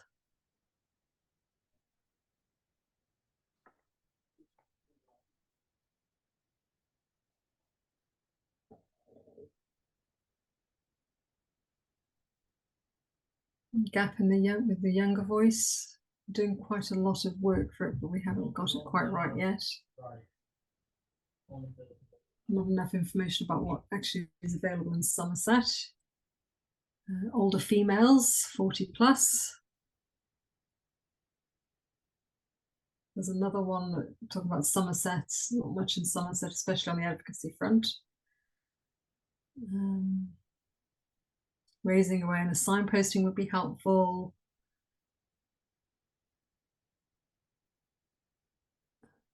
Gap for specific support autistics who have got a learning disability. Yeah. Sean, you've raised your hand. Do you want to come in? If that's okay. Yeah. Mine was just, I see there's a couple of comments about the Somerset on the advocacy front. My role is about self-advocacy in Somerset, so I would like to help anybody for the Somerset and link up with Inclusion Gloucestershire. I think you might have heard of some of our work in the region for CHIPSA, so the new regional self-advocacy group that we're running for NHS England, but my main job is Somerset. So if anybody needs any information about Somerset, if I don't know it, I can help find. I'd like to link up with any professionals or young people for that.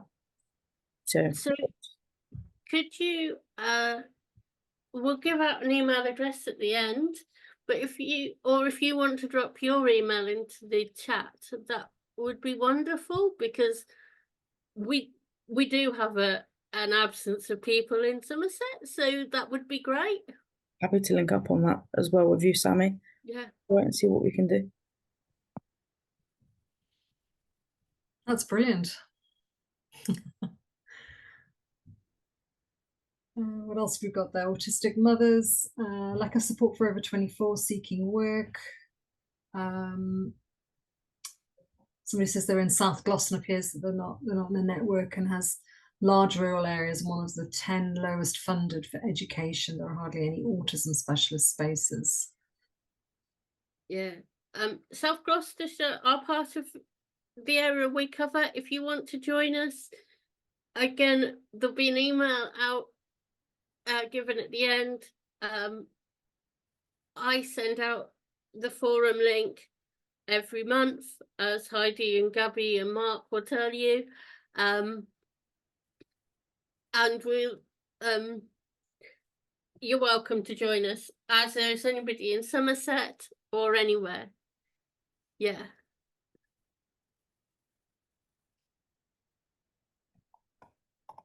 Okay, so I think, is that everybody? It looks like we've, so autistic homeowners, autistic and ADHD. So I know that my son falls under that. He's both autistic and has ADHD.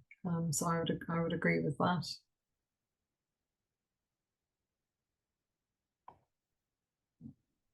Okay. Sammy, I'll hand back to you. I think everybody looks like... Is that to everybody? So if you go to the next slide, please, Angela, that would be... Sure, let me stop there and then I'll show everybody.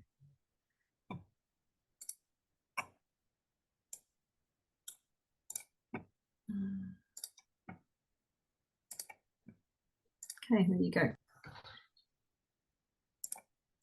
So just a massive thank you to Gabby and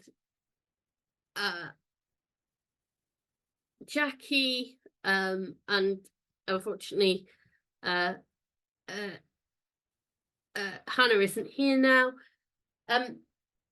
We were going to have somebody from Dimensions for Autism, who are based down in Devon, and they have a group down there.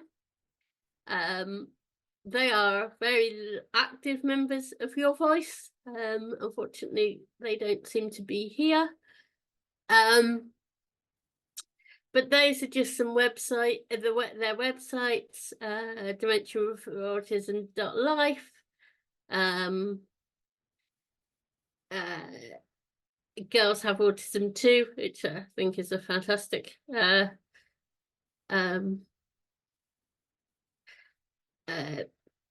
username. IPL, whatever, I've forgotten the words. And Access Social Care and Derriford Nurses. Fortunately, Derriford don't cover the whole the region. The others, Access Social Care do, as Gabby says, Autism does as well. Next slide, please. Mark has his hand up. Oh, sorry, Mark. Wondering if he was going to say, actually, I'm from Dimensions. Oh, Mark, you are, aren't you? Sorry. Their hand up. Correction.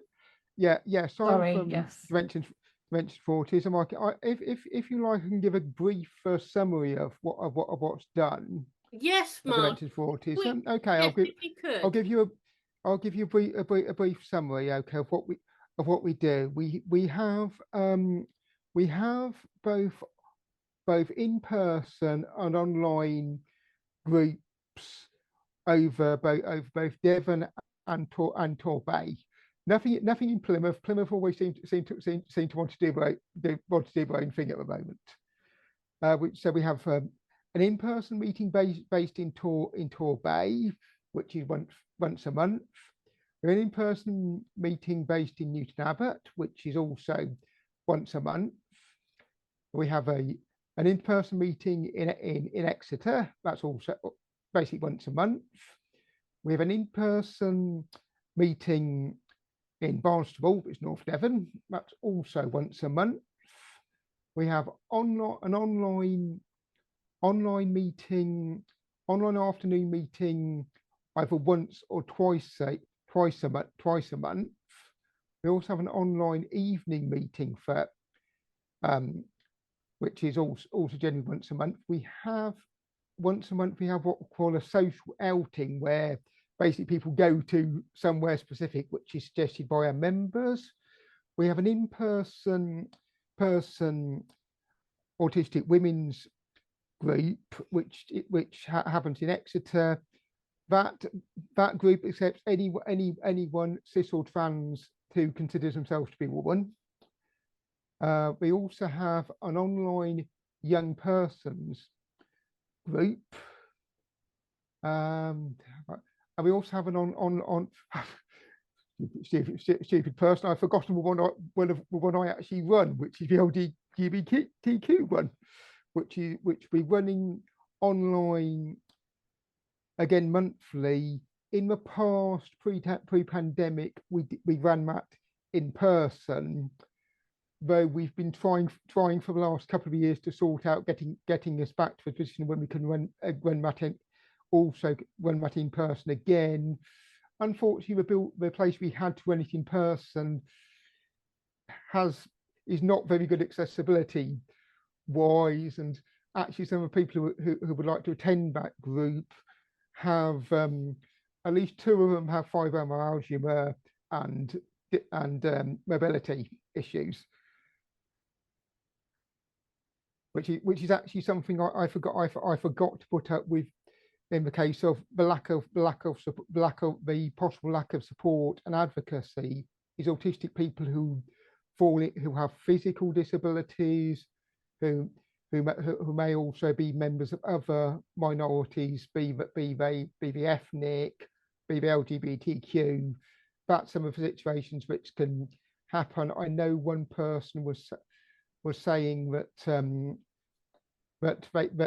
they knew somebody who had issues because they were lesbian and a wheelchair user, and they sort of felt they didn't really fit into wheelchair users because all of the rest of them were heterosexual, and then didn't fit very well into the lesbian group because none of the rest of them understood wheelchair users. So that's one of these intersectional problems.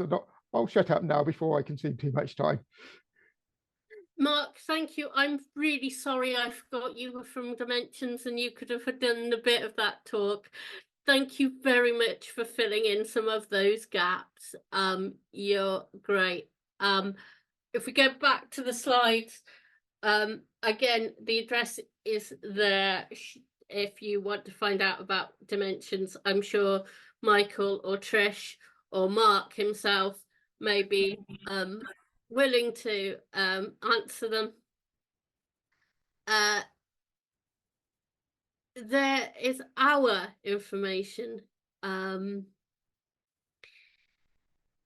our website at the bottom down there, yourvoicenetwork.org, or we're on Instagram, Facebook and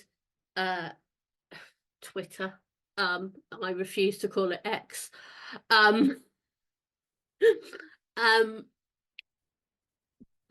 If you don't follow us, please do. I'm sure Dimensions and Autism and Derriford's Twitters and tweet and social medias are on their websites. I believe if you go back on our social media, there may be links to them as well.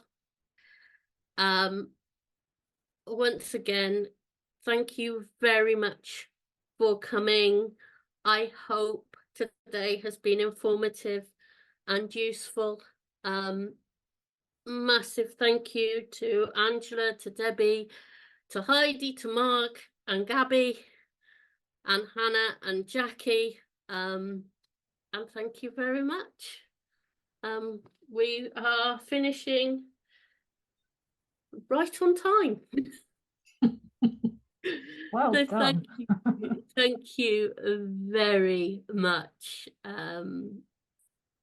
Thank you to everyone for respecting the kindness and community comment at the start. It has felt like a kind and a community building day. So lovely. Thank you. Thank you, everyone. And we hope to see you all again. Oh, Robert, I've just seen your hand. Yeah, I jumped on onto the link that was sent to my colleague. So I'm just wondering if I put my email into the chat, can you forward Yes, of anything? course. Is Yeah, that would okay? be good. Yeah, I'll add you then to the list I've got. Yeah, I should have got an invite, but I don't No, don't worry about it. I don't think I chased it up in time, and you know what it's like, No, you know. Yeah, no, that's fine, no problem. Yeah, just add it in the chat. And Brilliant, thank you. It's been a great session. I've really enjoyed it. Oh, good. As I said, the video and the slides will be available on the Your Voice Network website at some pretty soon. We'll let you all know about that.